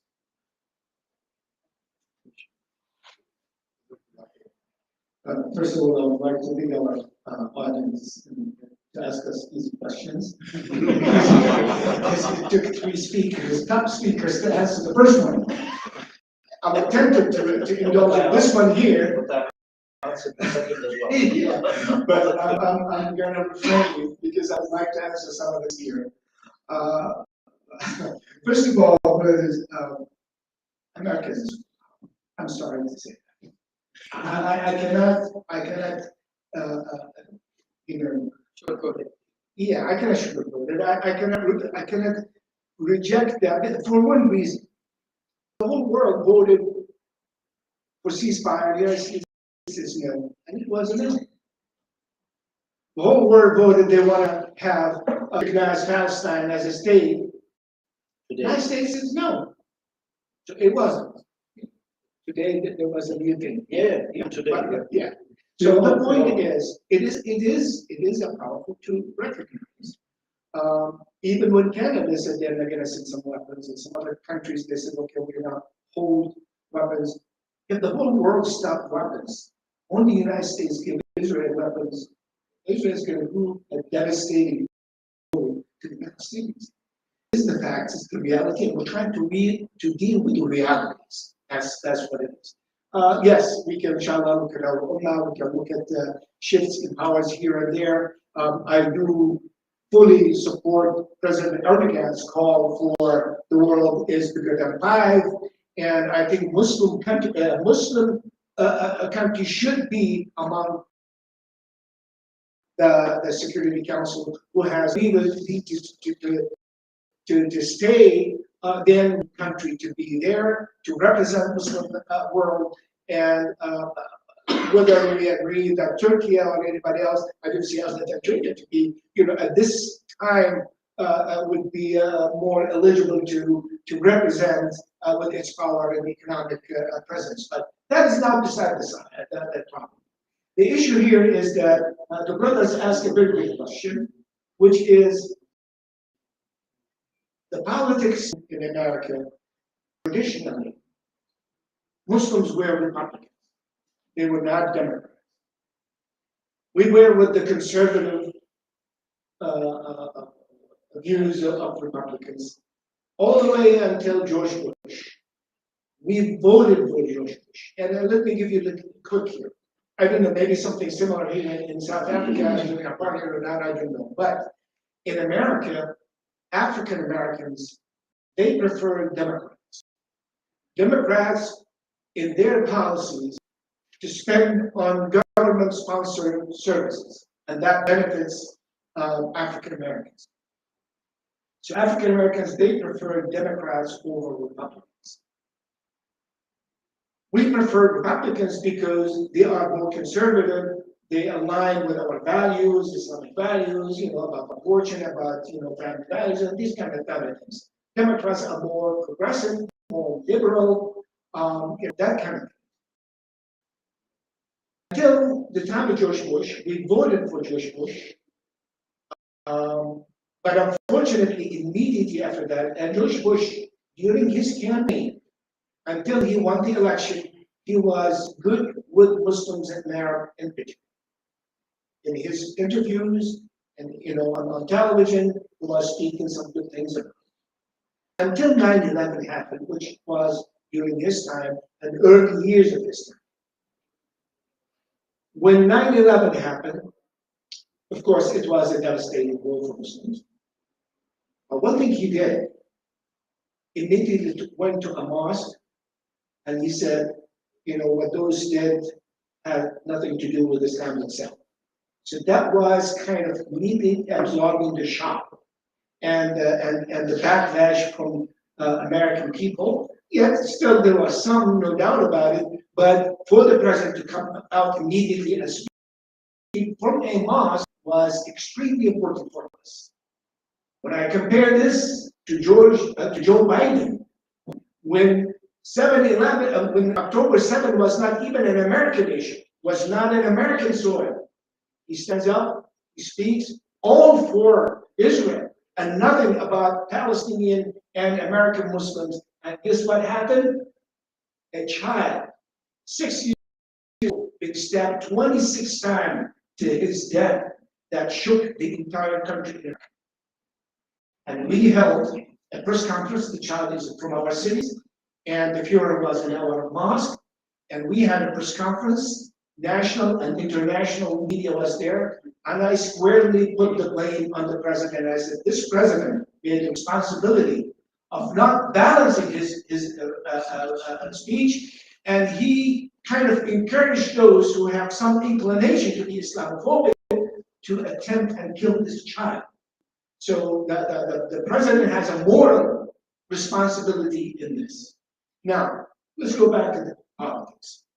So we tried to reach out to Republicans. And by the way, until Reagan time,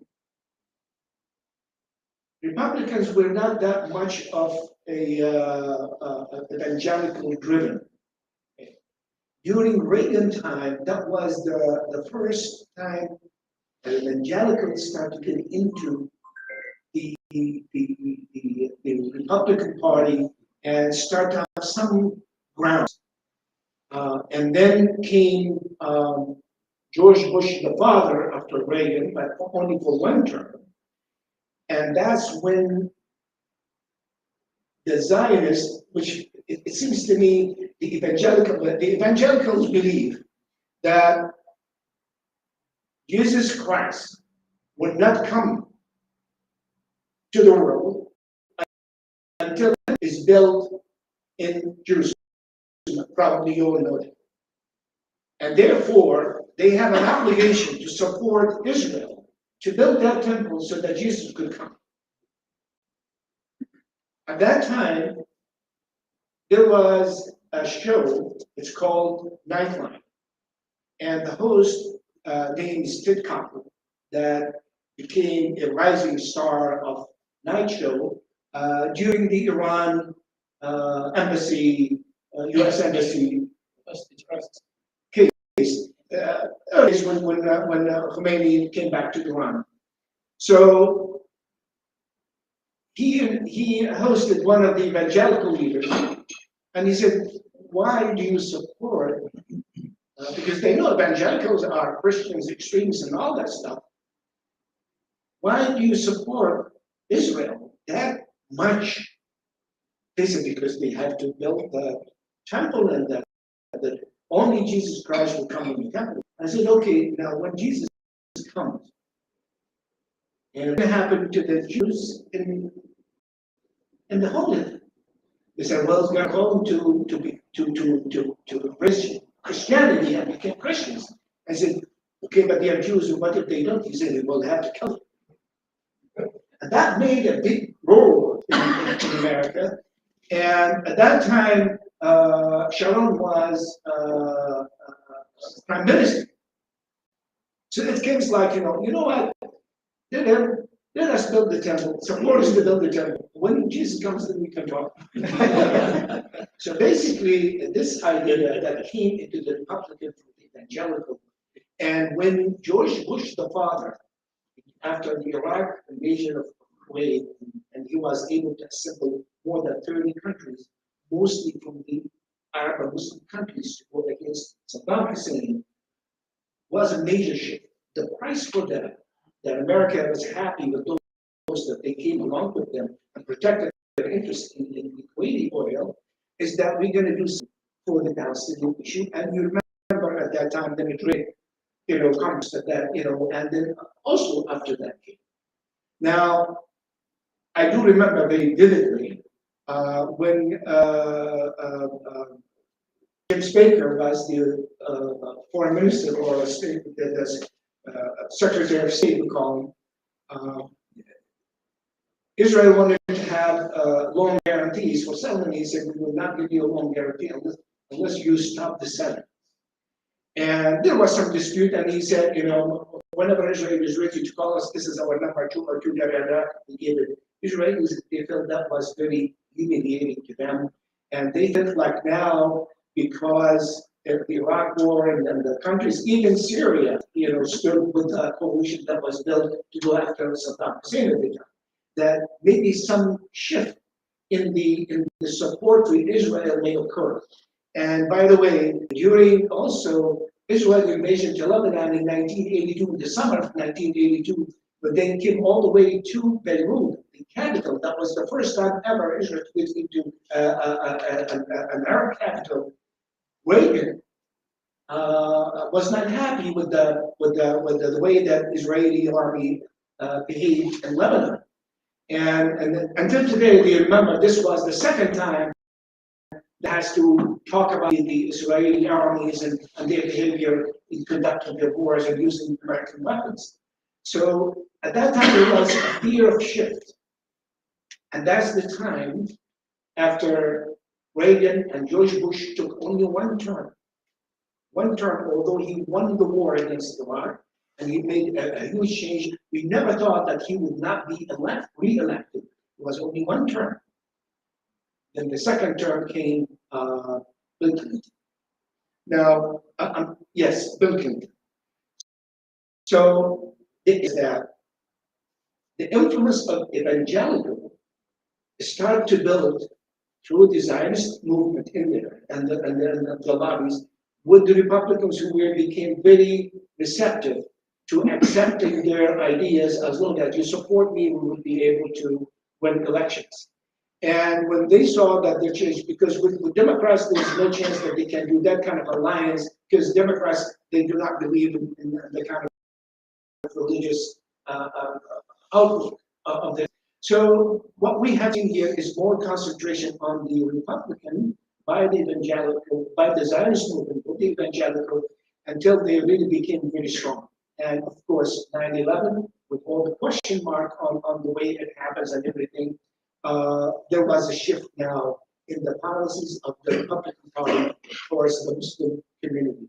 We were always voting for all Republicans, senators, presidential elections, mostly Republicans, until the 9/11, then things start to change, and then they start to take radical.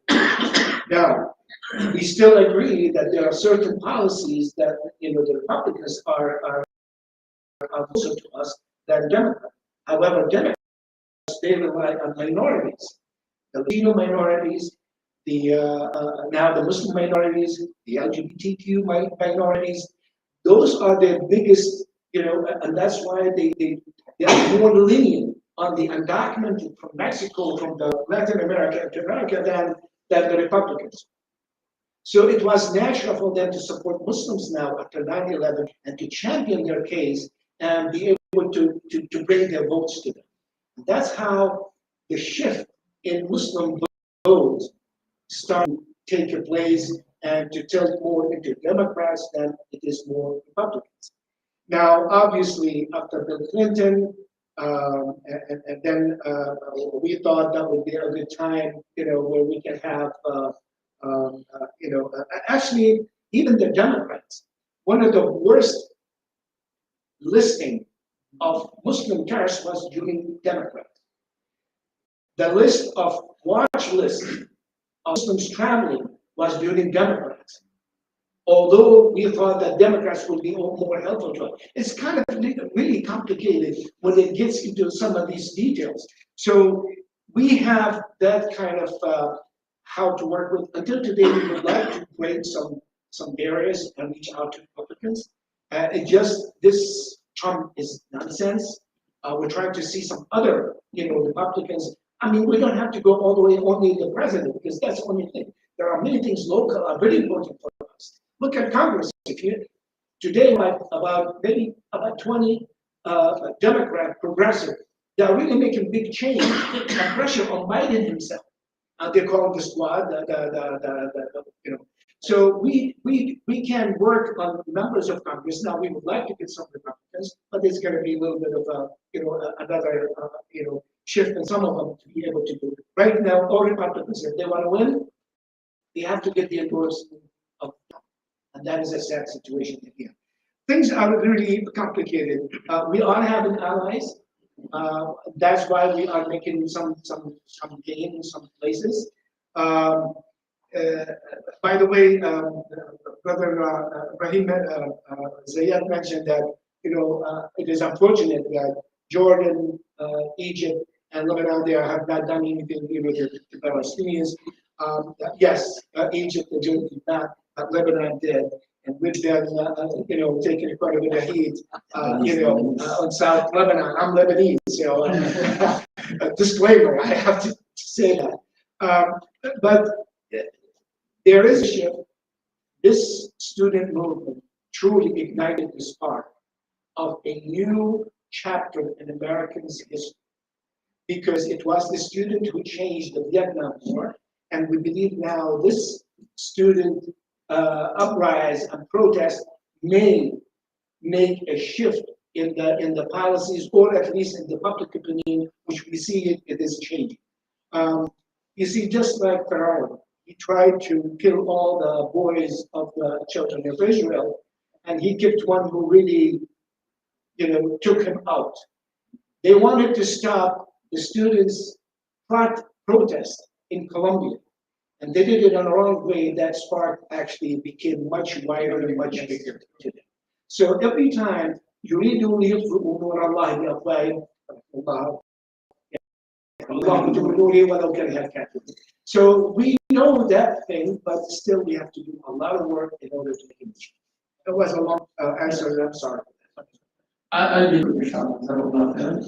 For the brother who asked about the Global Shura, who was that? That's a very good opinion and idea. I was just talking to Brother Sama and some other brothers. That's the time is now, inshallah, for that. It has to be well, inshallah. We cannot wait for the Muslim leaders anymore. They have betrayed most of them. There are a few, of course, with some exceptions. But they betrayed the Muslim Ummah for a long time. There's no contest. So the Global Shura is very important. Another thing is, why you're not active in your countries to stop the supply of weapons and of Western countries? I wish we could do that. We could switch off that, and then all of a sudden Islam. There was a professor who, and I did my master's in analytics, data analysis. So one of the statistics classes, one of the first classes, he was an old man. He was trying to explain what you call random variable in statistics, right? So whenever he used to say, whenever you see a number that is a variable that is changing, what do you call? Random variable. So the politics of the United States is random variable. It's very complicated. And as Brother Sam was saying, and it's very complicated, and sometimes you have to choose between the local and the outside. The evil of the lesser of the evil. It's not easy. And some extremist Republicans cannot stand even your existence. They don't even see you. Trump would come and say, okay, I'm going to ban all Muslims. Are you going to? And when it comes to the Palestinian issue, Republicans are worse. It's much, much worse. Biden would be like, and the best guy to talk to, at least for now. And we call him, what names we call him now. So it's very complicated. So what summarizes for me in the US elections regarding the Palestinian issue is, cannot find any wisdom or word except that bait of Imran al-Qais when he was complaining about difficulties he was going through. ألا أيها الليل الطويل الجليل بصبح ومن أصبح منك بأمثاله. He said, this long night, go out. Let the morning come, but I don't think the morning will be better. So I don't think whoever comes to the United States, as of now, any party would be better than the other that much in the Palestinian issue. But what we need to do is to build the grassroots change. That's what we need to do. We need to change. Only the American politician will change his or her views about the Palestinian issue when that is connected to his seat. No, nothing else. The day that we are able to that he loses some votes. And because he lost those votes, he will not be able to go to the House of the Representatives or to the state, to the Senate. That is the day that he will change. And we see that already. The most politicians who are receptive, and myself and Brother Osama went to the capital last week, not that far away, and I met many senators and representatives. Those who are receptive to the Palestinian issue are mostly those who know that they have the constituents who are serious about the Palestinian issue. That's number one. Number two, we need to do the economic thing, very important. The boycott and the divest protest. You know, when these kids are protesting at the universities, they're not just protesting. You know what they're doing? They're talking to the university, they're saying, we have this list, you cannot do any business with this group, with these groups, with these businesses, because why? They support Israel. You cannot do any business with Israeli universities, whether it's scholarship or research or exchange or whatever you call it. So that movement, the grassroots, whatever party comes, doesn't matter, building that up will lead to eventually a change, inshallah. But before that, we need to do our homework. Before we proceed, firstly, thank you to the panel for really engaging with questions. I would just like to ask the House, are you okay with another round of questions, or do you prefer that we perhaps continue our discussions informally over refreshments instead? By show of hands, who would like to continue? At one, I have two. We'll be waiting long to ask. Okay, I will just one, but I will do one round. But I'm going to be, this is my manager voice, and I start screaming louder. Learn from this man sitting in the second row. He was precise and he was concise. Precise, precision, and concision. So please can we have precise questions, comments, and concision, and then we will proceed to benefit from our panel, inshallah. Shukran. So, but first, Program Director, in fairness, you should also exercise some control over the responses. Yes, 1 minute. Sorry. 1 minute. I take that one. I mean that. I take that one. Very important. You were waiting the whole one. So we will acknowledge the councillor, Mr. Ismail Musa, Mr. Iqbal Kolia, brother with the Palestine T-shirt, and Dr. Zaid for that.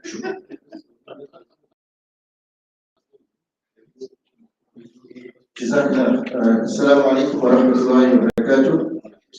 Jazakallah khairan to the panel and all of us sitting here today. Inshallah, let's hope that we have the barakah and blessings of the discussions today. I think as Muslims we are indeed truly blessed to having this most beautiful religion that we have, and more so that we have the Quran as our guidance and the best leader to follow, which is none other than Nabi sallallahu alayhi wa sallam.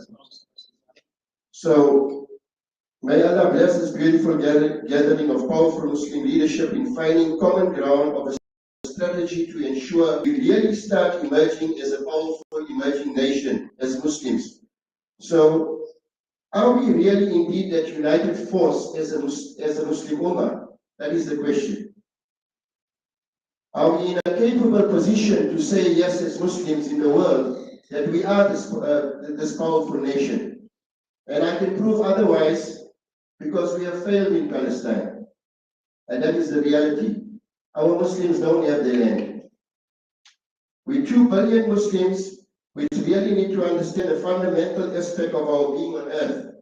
As faith believers, I would like to hear and feel the understanding that the Muslims are a total and great threat to the a great threat to the non-Muslims, because in my opinion and observation, there is an onslaught against the Muslims across the world globally, because there's no other reason that the Zionists are succeeding in moving across countries that are poverty-stricken and taking those countries to enrich themselves.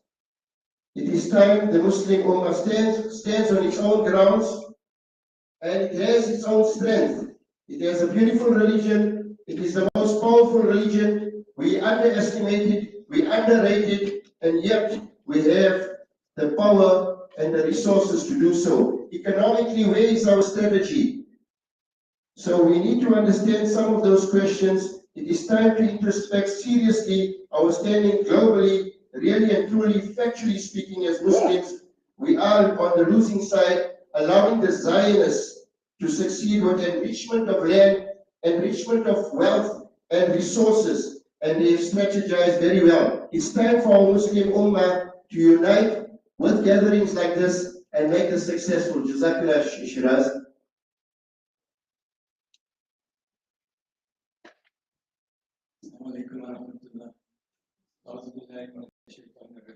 Whenever I take the mic, I'm going to be short. Let me start just by giving a quick analogy. There was an orphaned eagle, and a mother prairie chicken adopted this eagle. And every morning they would go out, the brothers would go out in the field to look for worms. But this little eagle,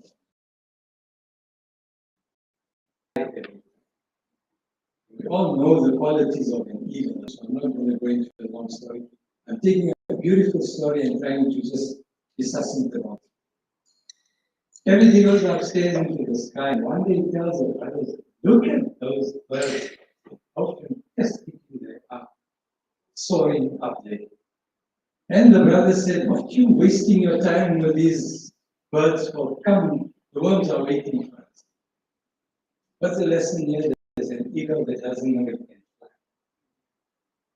And that's the state of many of us in this situation. So we've had deliberations and a lot of suggestions, and my proposal is, and to kept in with the Shura Council concept and the idea of a transformative consciousness. It's time we start waking up to the realities, face them, deal with them, with the sensitivities that are required, and the sensitivities that need to be tolerated. We need to criticize each other. Very, very constructive. The implication in some of the discussion is that the ulama are in charge. Yes, they have been on religious matters. We're discussing political issues. They haven't been in the field. There's the man that was sitting in the field. And if we have to have a Shura Council, I'd like to see him on that Shura Council. It doesn't have to be the ulama traditionally as we understand. If the doctor in charge during the COVID time, that's an alim on medicine. And we start thinking out of the box and bring this community leadership together. When the ulama advertise functions, they say ulama meeting. The people that would like to attend don't attend. So I'm not going to go into a lot of details. What I'm saying, Ibrahim, is it not time for another national Muslim conference? Where this Muslim Ummah in South Africa questions ourselves, sit down, deliberate, break into workshops and say, how do we want to move forward in the country, knowing best how we understand our situation in this country. And on a lighter note, you said Ibrahim was in the election here. He's got a whole panel of election years that really talk to the discussion. He's in the job. Ambassador, that was a long explanation for you to actually give a very concise answer. Yes. I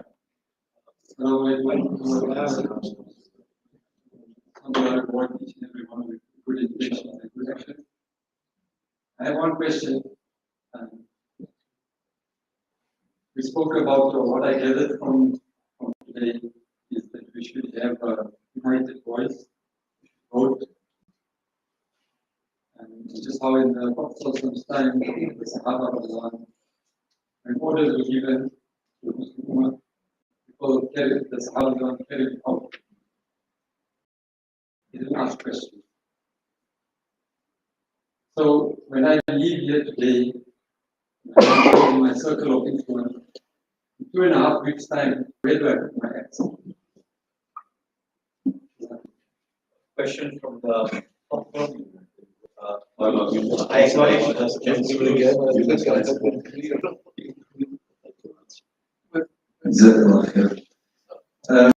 acknowledge I want to make a few points just on some of the issues that were raised. The first of those are that when we look at the issues that happen across the globe to the entire human race and across periods of time, we are always reminded in the Quran to look at Allah's Sunnah. How does the Sunnah of Allah apply in these kinds of situations? So these Sunnah of Allah are emphatically stated in the Quran that they are absolutely consistent. They will never ever change. Right? And so at the core of those are the values, for example, of justice. And it was Sheikh Ibrahim early on that spoke about the notion of how Allah shall come to the aid of a just government, even if they are disbelievers. And that Allah shall never ever come to the aid of an unjust government, even if they are believers. So this is part of Allah's Sunnah. The notion of justice is at the core of this faith of ours. The problem is, I think, this is not how we are acculturated in terms of looking at our faith. We ritualize our faith far more than looking at the foundational values of this faith. Look at the Holy Quran. We ritualize the Holy Quran in its reading, in gaining barakah out of the reading of the Quran, as opposed to responding to the clarion call of the Quran. It says, شهر رمضان الذي أنزل فيه القرآن هدى للناس. It is guidance for all of humankind. وبينات, there are clear teaching in this book. Yet we ritualize the reading of the Quran. Am I taking too long? So the point also about the Sunnah of Allah is also the notion that Dr. Ismail raised earlier. That is the notion of the unity of the Ummah. Sheikh Qaradawi says that the first message of the Quran is Kalimat al-Tawheed. The second most important theme of the entire Quran is to bring about unity amongst the ranks, because without the unity of the Ummah, Islam will not progress. Allah emphatically states in the Quran, through your disunity, you shall decline and your power shall divide. So, look at in the Palestinian question, even here yet, that clarion call of, you had 9/11, now you have 7th of October. 7th of October is a clarion call to justice. And yet, when the Shia world stands in support of the Palestinian resistance, we do not find it within ourselves to support that justice. When the Sunni world are the betrayers and they are the khawana of this call, we still support them. This is the state of this ummah today. And so, those sunnah of Allah subhanahu wa ta'ala, which is also the principle of tadarruj, things are not going to fall out of the air. If we haven't got, like the speakers in front have said, if we don't have the building blocks in place, Allah doesn't, He doesn't send the solutions from the sama. Allah doesn't send solutions with malaikats. Allah wants solutions that the building blocks thereof is being laid down, and Allah will take care of it. So the question I think for us is, how do we, another part of Allah's Sunnah is that this deen is a deen of universality. I think this is the message that came through from a lot of people. But this is not how our deen is being taught. This is part of how the rituals of this deen betrays the message of the universality of the Quran for all of humankind. أخرجت للناس. You have been raised as this ummah in the service for the benefit of humankind. Every speaker here had to almost think that he had to be at pains to make this point. Because that's how we feel that unfortunately this is not how this deen is being taught to us. So I think from our perspective here as these leaders, I mean that is what Dr. Ismail had mentioned about Nuruddin al-Zinki and Salahuddin al-Zinki. How come they had to spend so much time in laying the ground? It's what the Prophet himself has to do, laying the groundwork before Allah subhanahu wa ta'ala granted those. So I would like to ask also our panelists in front, how do we bring our ummah towards this kind of more what the deen itself represents as strategic thinking and strategic steps and strategic development that will allow for the ummah to occupy its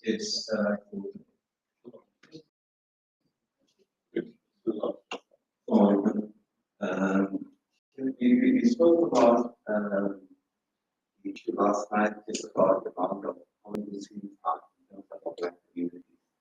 The US and India.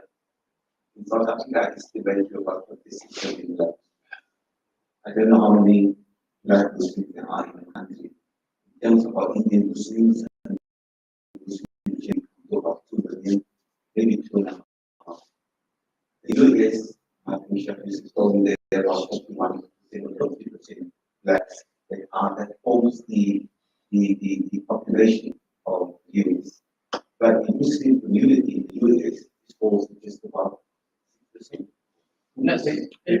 Yeah.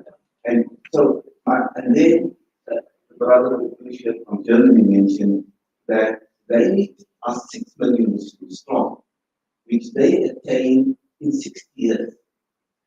South Africa, we 320 years, and only 2 million Muslims. In Germany, 60 years and 6 million Muslims. In the US, Islam was there for also 300 years, and only 2% Muslims were in the wrong. What have Germany achieved, which we in the US and we in South Africa couldn't achieve? I remember when the 300 years of Islam was celebrated in South Africa, there was a brother from the US that came to the Quds Mosque in Cairo, and he said to celebrate 300 years of Islam in South Africa, mashallah. But I said, like Muslims in the West, too. So we have one more. That's my one question. The other one, respectfully, Sheikh Osama, I will respectfully take issue with your issue regarding the Zionist USB. If we can shift in terms of what Dr. said, that why are we shifting of the West to the East when we are right in the middle? Just the Middle East, we are 100 million Muslims. Just the Middle East.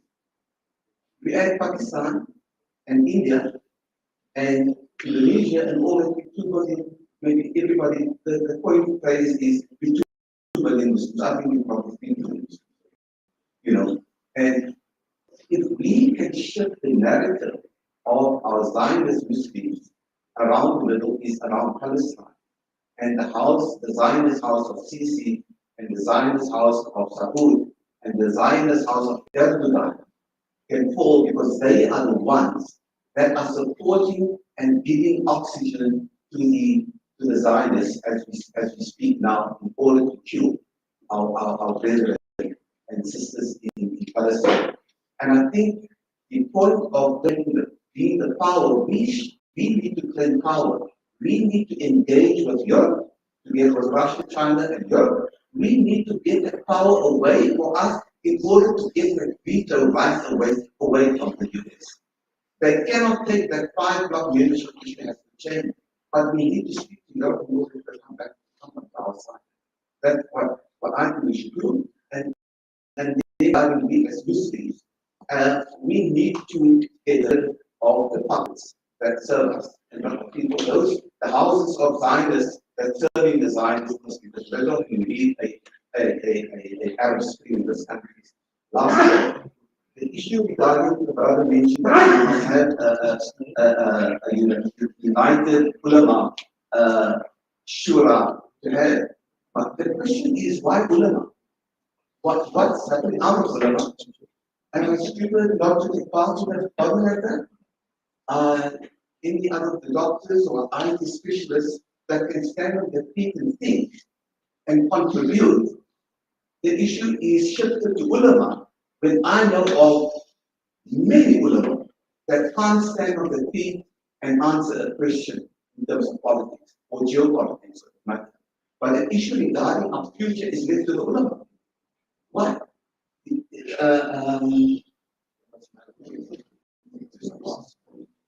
Oh yes, Dr. mentioned, Mark, that he was, and I very appreciate Dr. to say that whoever approached you to go and speak to them, great.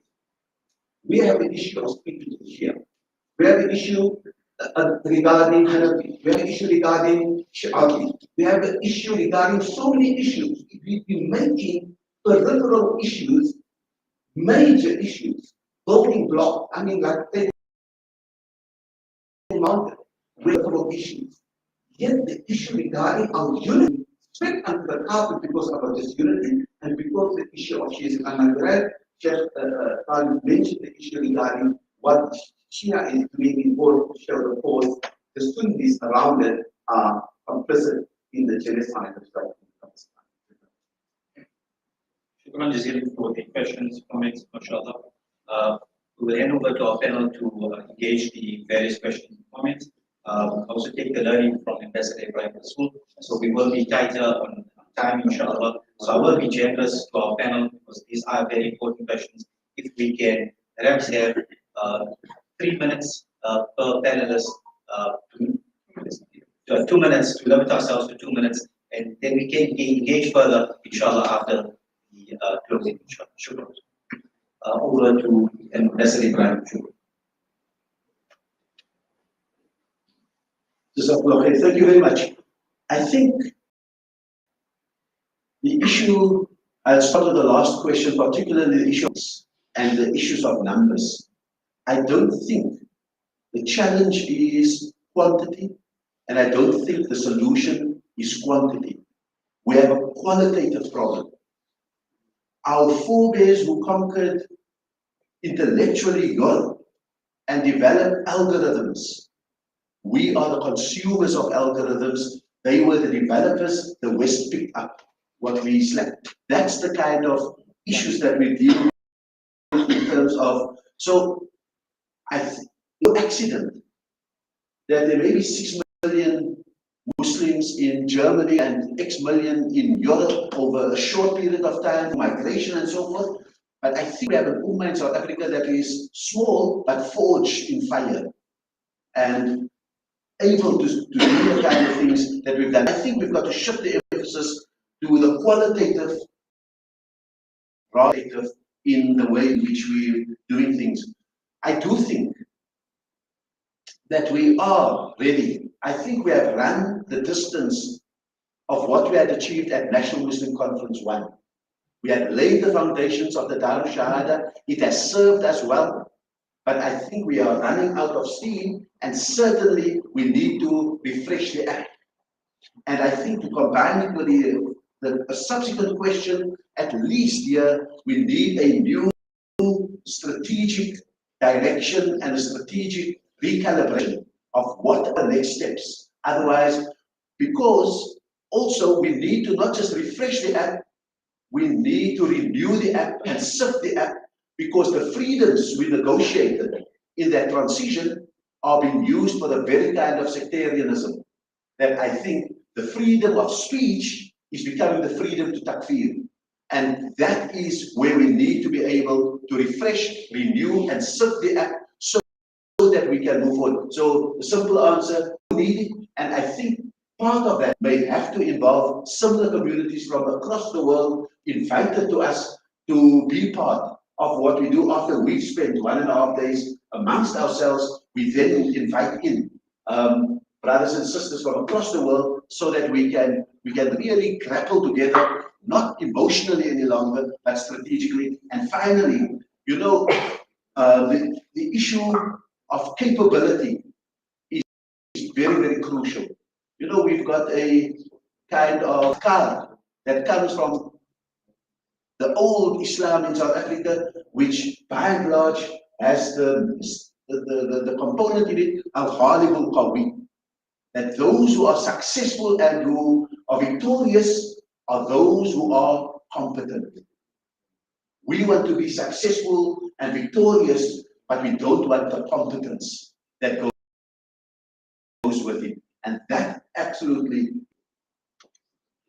I just want to say something, please, about the fact that we're here in this room and discussing the depth, breadth of topics. It's an indication of maturity and inclusiveness and unity. And just for the brothers in South Africa here, particularly from my perspective, and I've traveled the globe, people around the world look towards South Africa. They think what you have here and what you have built is something amazing. So don't knock yourself. You have something very good going on, and you can build from it. And I really mean that with sincerity. I'm not here to be patted on the back by anybody. But I really mean that. So yes, there are definitely the fact that we're discussing this is really something very positive. And I would see that as a sign of unity. And for us, I mean, some of the topics are really, that someone mentioned, are very difficult to answer in half an hour with their sessions on that. The very idea of unity is not uniformity. It's the appreciation of diversity. It's the appreciation of the difference, of the celebration of the difference. That's what we should get to end. Now we appreciate. We're getting there. We're not perfect, definitely not. And the master has already mentioned about quantity. You know? Don't look at figures to be able to change the situation. But also representative politics, in the sense that hoping that only Muslims will be able to change it. And look what's happening to the Palestinians right now. It's the non-Muslims who are doing the work for us.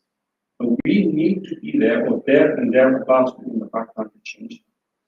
So we need to be able to make effort and work towards that so that we can bring about change. And there was mentions about the United Nations, and we should change the vetoing power. I think we should go beyond that. We should think beyond that. United Nations have an apartheid system. We should demolish the apartheid system. Literally. Why add one or two Muslim countries? No, everybody should have a symbol.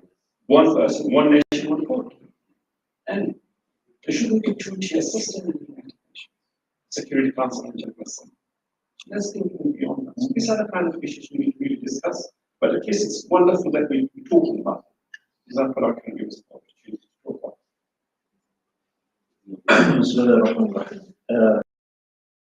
Allah subhanahu wa ta'ala says in the Quran, يَا أَيُّهَا الَّذِينَ آمَنُوا عَدُوِّي وَعَدُوَّكُمْ أَوْلِيَاءَ تُلْقُونَ إِلَيْهِمْ. All believers, do not take my enemies, your enemies, as your friends and protectors, offering them love. I think this is the answer on the question what to vote for. This is very, very obvious when we look into what's happened in Turkey in the elections 1 year ago, when there was an election between Erdogan and the opponent from the Cumhuriyet Party, from the JHP. It is the responsibility of Muslims to look into the wider picture. And this is why, in the end, you need to vote for the ANC. And no doubt that 30 years is a long time for any party to run, and it creates corruption and it creates problems. But you have to look into the the different damages that are there, and then you have to choose the smaller damage. This is how Allah subhanahu wa ta'ala has given us a very, very clear guidelines on how to deal with things. And I believe, this is not just an issue of a smaller damage, but at the very same time, what we said before, it is obvious that the ANC has done tremendous things in favor of Muslim causes. And this is not a small thing. So when somebody really asks me what to vote for, then I think the answer is crystal clear, and it should be crystal clear within the Muslim presence in South Africa. With regard to the issue of Brother Farouk, in the end, his name is the name of my father, by the way. It is really to define between right and wrong. And so therefore, please don't put Erdogan in one category with Sisi and Mohammed bin Salman. This is not acceptable. We have really stand that Sisi and Mohammed bin Salman pitifully are total slaves of an American system, and they just implement what they are told. Erdogan is much more complicated. And Turkey is a country that is under tremendous pressure from various sides. And it was not him to decide to be part of NATO. And it was not him to decide that the caliphate is destroyed. And the structure of the state of Turkey has been laid on the foundations of Atatürk the way it has been made. So when we look also into this, and I can tell you from Professor Najmuddin Erbakan, who is the uncle of my wife, and I heard it personally from him. In 1966, when he entered Parliament, he was the only one who was praying. 500 members of Parliament, no place. When he took power in 1994 and became Prime Minister, I was in Ankara at that time.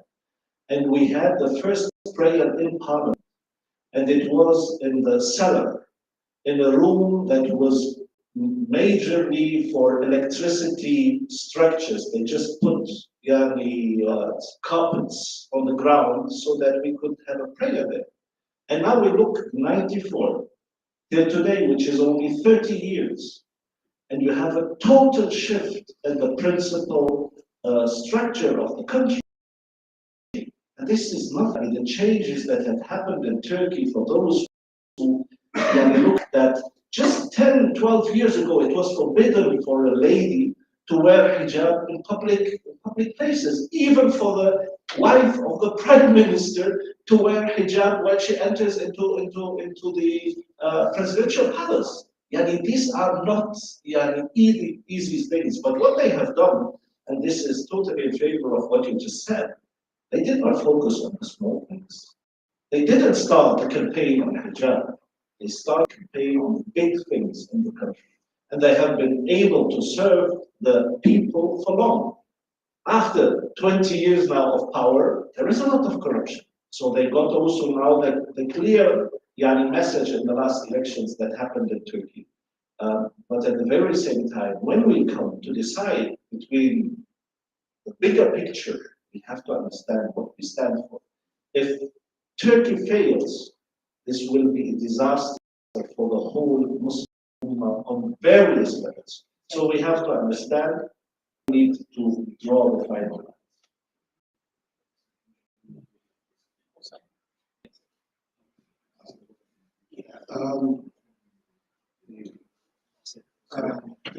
The Sheikh said something very important, that sometimes we are really mixed up in our views and how we take our priorities.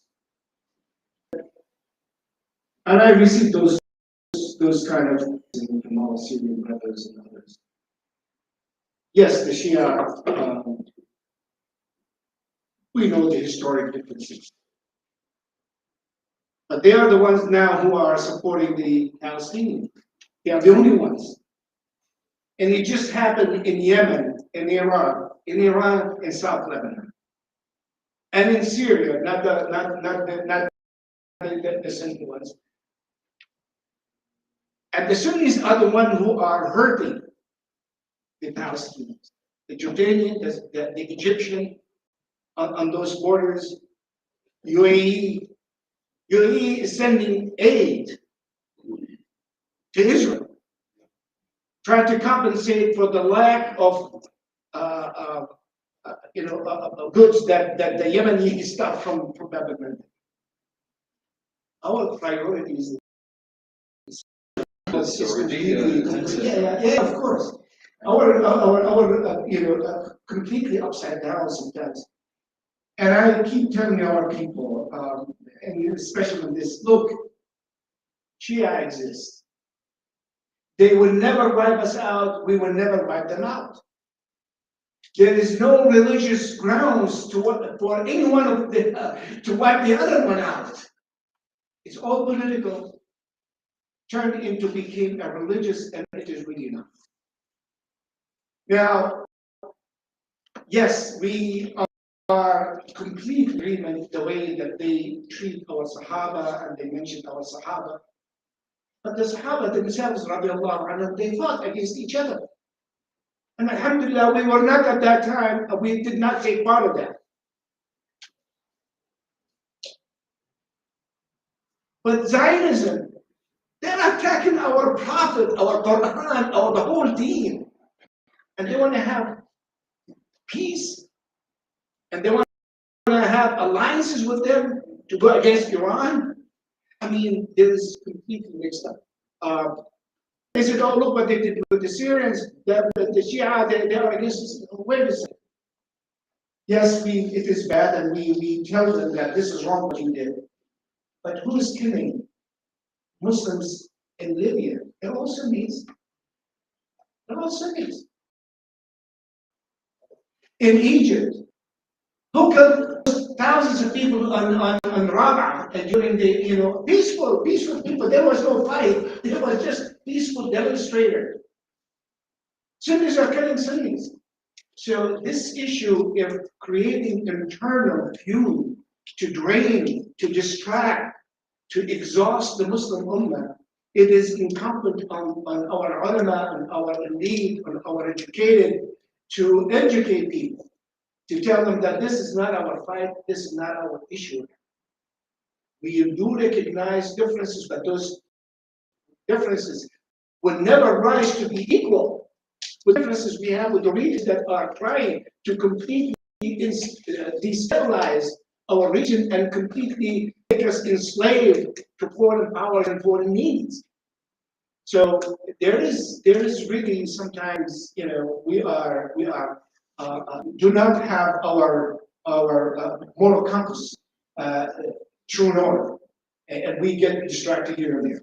I'm not going to touch more, Brother Rahim Jazallah Khair. He mentioned about Turkey. I'm not going to do that. Again, we need to have our direction. We need to know exactly and measure things. Not everything we see is the best, but there's no ideal things. And unfortunately, politics is not that good.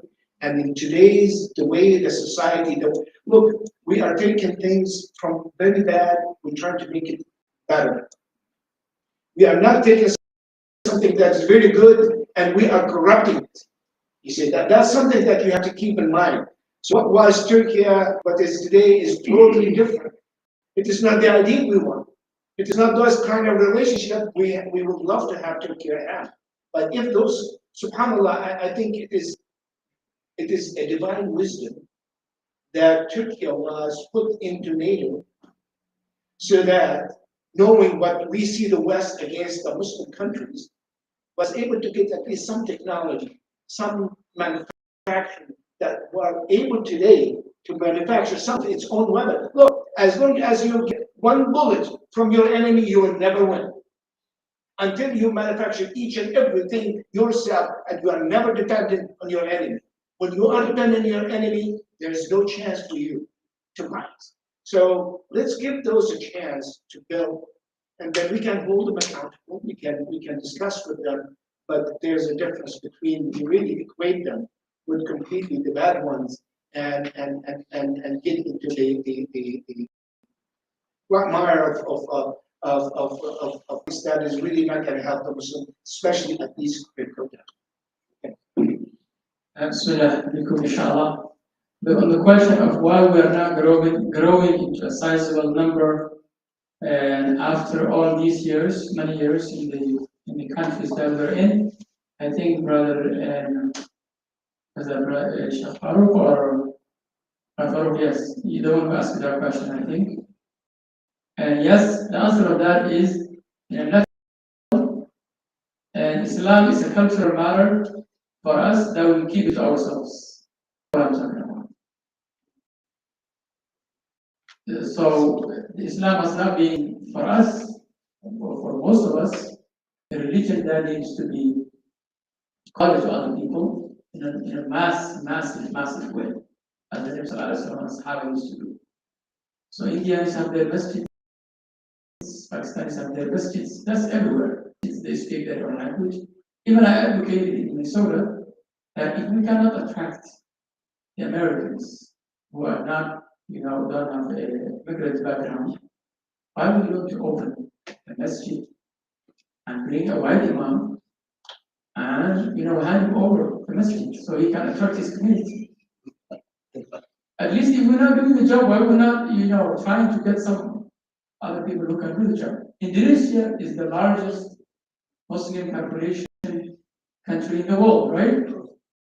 There was no single bullet fired, or there was no single sword used to, make those people Muslims go to revert them to Islam. It was all da'wah, and we lacked that.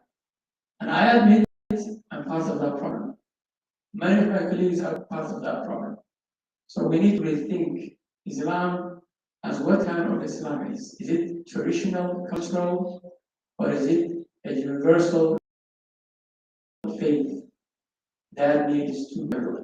I leave it there, that without it. The other part is, this is a tough question. This is a tough question, which is, and if I rephrase it, is we do advocacy, we go to other countries, we're a minority, we try our best, but we're a minority. It's not like it by the first minority, which I agree with him. There was a lady, I lived in Boston for 17 years. Boston is the brain city of the United States, where Harvard and MIT and all these universities are. So they got and so this lady is American, African American, those who fought for the civil rights. When you cannot say the word minority at her presence. She was slapping me across the face. You call her a minority. And she's black, African American. And she believes that if you call me a minority, you are degrading me. So I do understand that, that point is well taken, but also it has its, it may have right definitions for some areas. So what I'm saying is, yes, we can influence the world. Yes, we can try in our own countries that we are from, different countries, South Africa, United States, Germany, whatever we call it, right? To change the perception, but that is not giving us our own back. It will not. It may help, like a painkiller. What brings them back is the unity of this ummah the Shaykh was talking about. The Nuruddin Zanki and Salahuddin Ayyubi, they did not just unite the ummah, they united the ummah in a way that no one could withstand that ummah in that area. So eventually we get there. When you say الإسلاميين غلبت الروم في أدنى الأرض وهم من بعد غلبهم سيغلبون. Muslims were very happy when the Romans, they were very unhappy when the Persians won at the beginning. But did that mean that the Muslims only rely on the winning and the losing of the Persians and the Romans? No. They have to build their own and become their own. And what is next? في بضع سنين لله الأمر من قبل ومن بعد ويومئذ يفرح المؤمنون بنصر الله. So eventually we have to come to our senses as an ummah to be able to take our dignity, get back our dignity. And let me conclude with this. The Muslims are not violent, only Israel. Look in China. China, which is now saying, carrying the banner of free Palestine. What are they doing to the Muslims, to the Uyghurs? They incarcerated the millions of them. What India is doing to the Muslims? You know that one of the most Islamophobe system on the face of the earth is India. Blatant and clearly, that's what they always say. Myanmar, what they did to the Rohingya, the only community that does not have any recognized citizenship on the face of the earth is the Rohingya community. But God has said, no, you were here a long time ago, you're not here anymore. Myanmar kicked them out. Refugees in the world, Palestinians, refugees in the world. So it's not only one country. Everyone who has some power violates us. Why? Because they can get away with it. Who violates the Russians? Tell me. No one. No one can violate the Russians. Who violates the Chinese? No one can do that. Who will even now violates the Indians? No one can do that as long as they are not Muslims, right? Why? We live in the rule of the jungle, to be honest.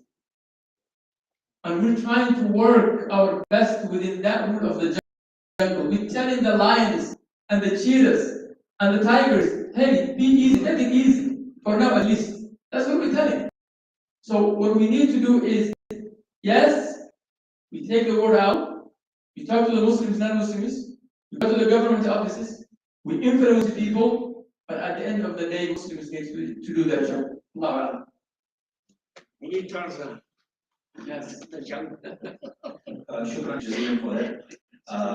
With that, we would like to take some final commentary from the President of the United Ulama Council of South Africa, Maulana Sheikh Abdul Qadir Ali. Jazakumullah. We're going to give you a break so that you can sit down and I can have a Bismillah ar-Rahman ar-Rahim. Salatu wassalamu ala Rasulillah sallallahu alayhi wa sallam. Once again, Assalamu alaikum wa rahmatullahi wa barakatuh. This has been a beautiful gathering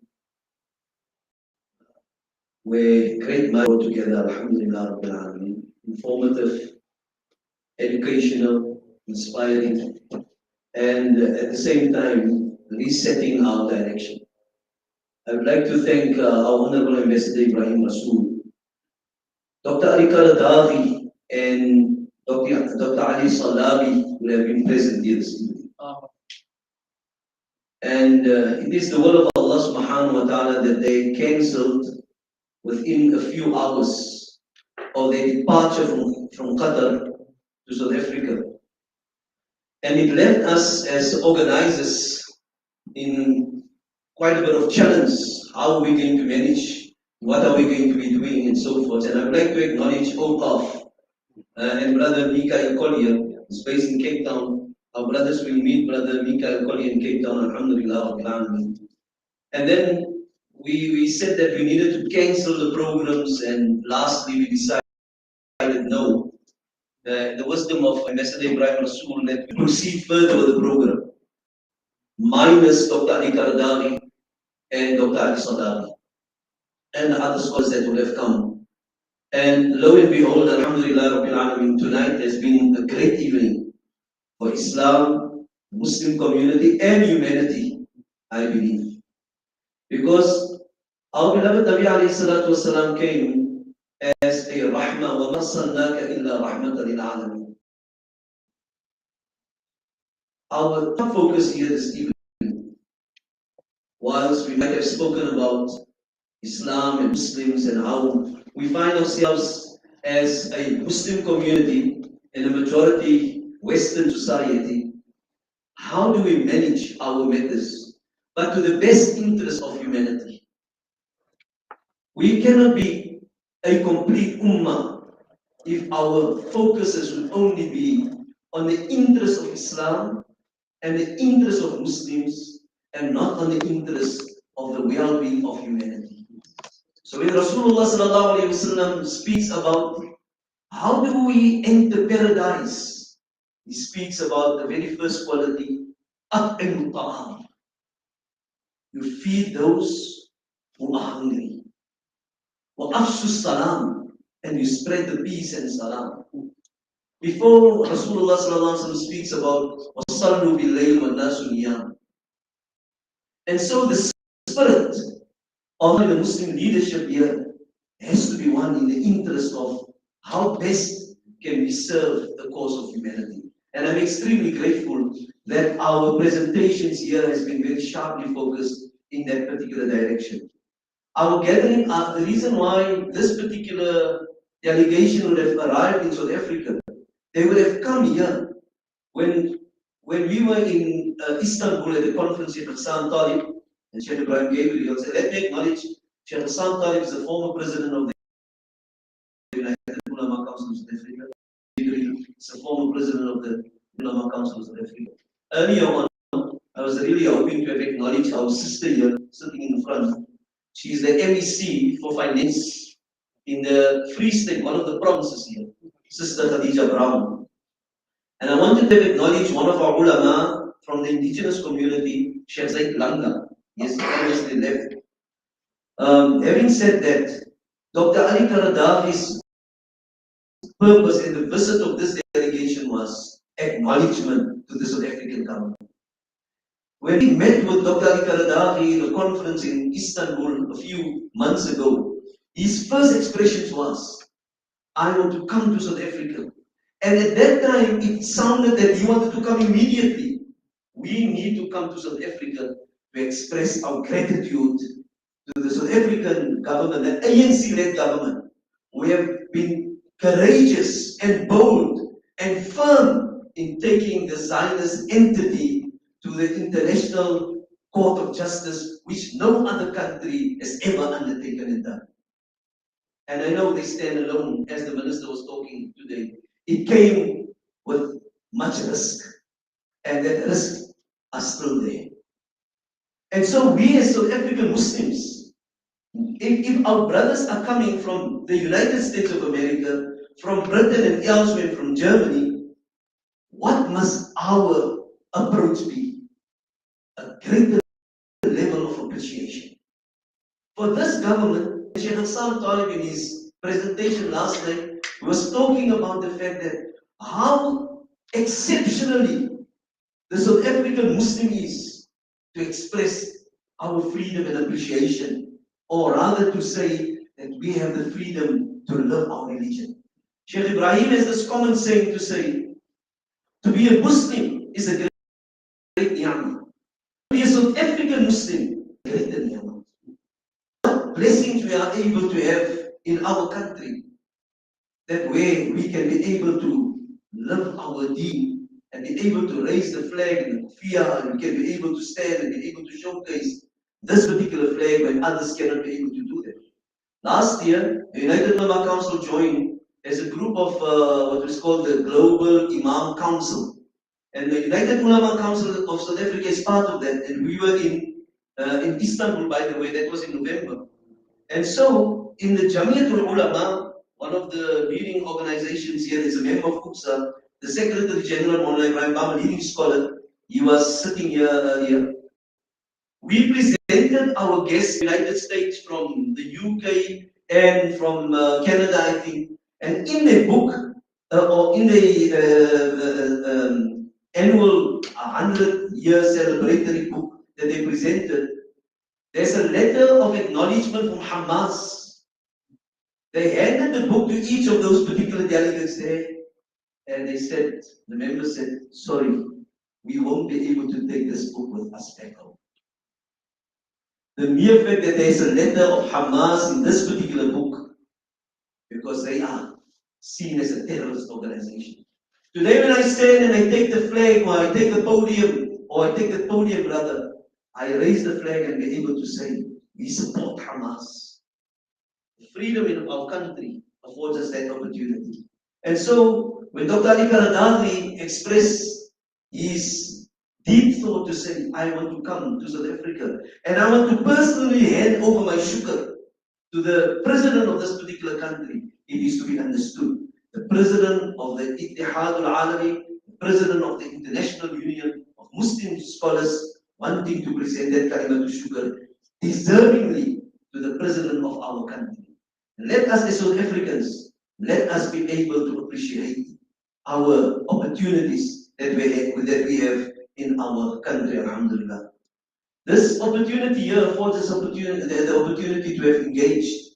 And I realized, Ambassador Ibrahim, that this night is too short. And I looked at my beloved Ustad, Dr. Ismail Patial, and I can see, subhanallah, he's a man of tahajjud. And he would have been, a whole day he would have been up on his feet. And the tiredness and fatigue is overtaking him. But really, I'm sure if you would have let go, there would be another round and another round, and you would have been able to stand here, Sheikh Anwar, for another 2 hours or longer. But this is the opportunity that we must be able to create. And I think there should be great opportunity. And once COVID has given us the opportunity to engage virtually, there's a vast difference between virtual engagement and a physical engagement where brothers can be able to meet brothers and where we can be able to shake the hands of each other, where we can be able to embrace one another. And hence, this ukhuwah is absolutely important. And I think everybody will understand that. Sometimes we get caught up in the trivial issues that causes hurt and harm to the ummah, and we forget what are the major issues that whereby we need to be able to stand on particular principles. And I think Gaza today is precisely a case where we need to unite, where the world is changing, the landscape in the United States of America is changing. What we witness in the States today has not been witnessed, subhanAllah. And we salute every single student. Today, as we were coming from the Jummah, I showed our Honorable Ustad Dr. Ismail Patiala a picture, and it was a captivating picture of 3 young ladies. One of them sitting in Jalsa, in Salah, the other standing in Qiyam, and the third student is you can make her out to be perhaps a non-Muslim student, but imitating the sister making the Qiyam. She's got a fear on her head, she's got short sleeves, you can see part of the legs exposure, but her hands is folded, and she glares at her sister making salah, saying, I want to follow that particular example. And so, in conclusion, let me thank everybody here, and let us be able to say that we have got great opportunities. There are many challenges which are there, but we must be able to embrace the opportunities that Allah affords us. And Gaza at this moment in time, if we are going to comb history, and we are going to, and there's going to be reflection on history, history is going to ask, the massacre, the genocide that has taken place, what have you done? How have you responded? And so within the United Ulama Council of South Africa, and I'm not going to go into the details, we would have wanted to have shared that with Dr. Ali Karadawi to say that the South African ulama, we stood with our government. We engaged with the ANC. We were invited to the Lutuli House. Lutuli House is the African National Congress Center, where many great decisions have been taken. And we have been invited to that particular. We have taken the podiums. We have marched with the masses in our country. As a South African Muslim leadership, we have engaged our Muslim ambassadors in our country. We have written letters to them. We have written letters to the OIC, and to be able to say that the South African ulama in this particular country, we stand with our government. We have the opportunity to make a statement. We will continue to make our statement and to be able to work with one another. In conclusion, let me thank you for coming to South Africa and for Ambassador Ibrahim Rasool. Let me thank this gathering here this evening. And it is really not in the numbers as we have heard earlier. It is really in the effort that Allah loves. Allah subhanahu wa ta'ala says to us in the glorious Quran, وَقُلْ يَعْمَلُوا فَسَيَرَى اللَّهُ عَمَلَكُمْ وَرَسُولُهُ وَالْمُؤْمِنُونَ وَسَتُرَدُّونَ إِلَى عَالِمِ الْغَيْبِ وَالشَّهَادَةِ فَيُنَبِّئُكُم بِمَا كُنتُمْ تَعْمَلُونَ. O Muhammad, say them that you act and keep on acting. But truly, we all are going to be returning to that Allah subhanahu wa ta'ala. And Allah knows our actions. And so, I use this particular ayat also in the context of the voting. That voting is going to be a private matter on the 29th of May. When you're going to be placing your mark, you cannot vote against the Palestinians. Vote that mark that you place there as much as it is a private matter. It is a confidential issue between you and your Allah. But if you are going to vote against the Palestinians, you are voting for genocide, you are voting for the killing of innocent children. It can never be allowed. May Allah subhanahu wa ta'ala help us and let us continue. And when we return to Allah, let us return to Allah with a pure heart. Jazakumullah, wassalamu alaikum.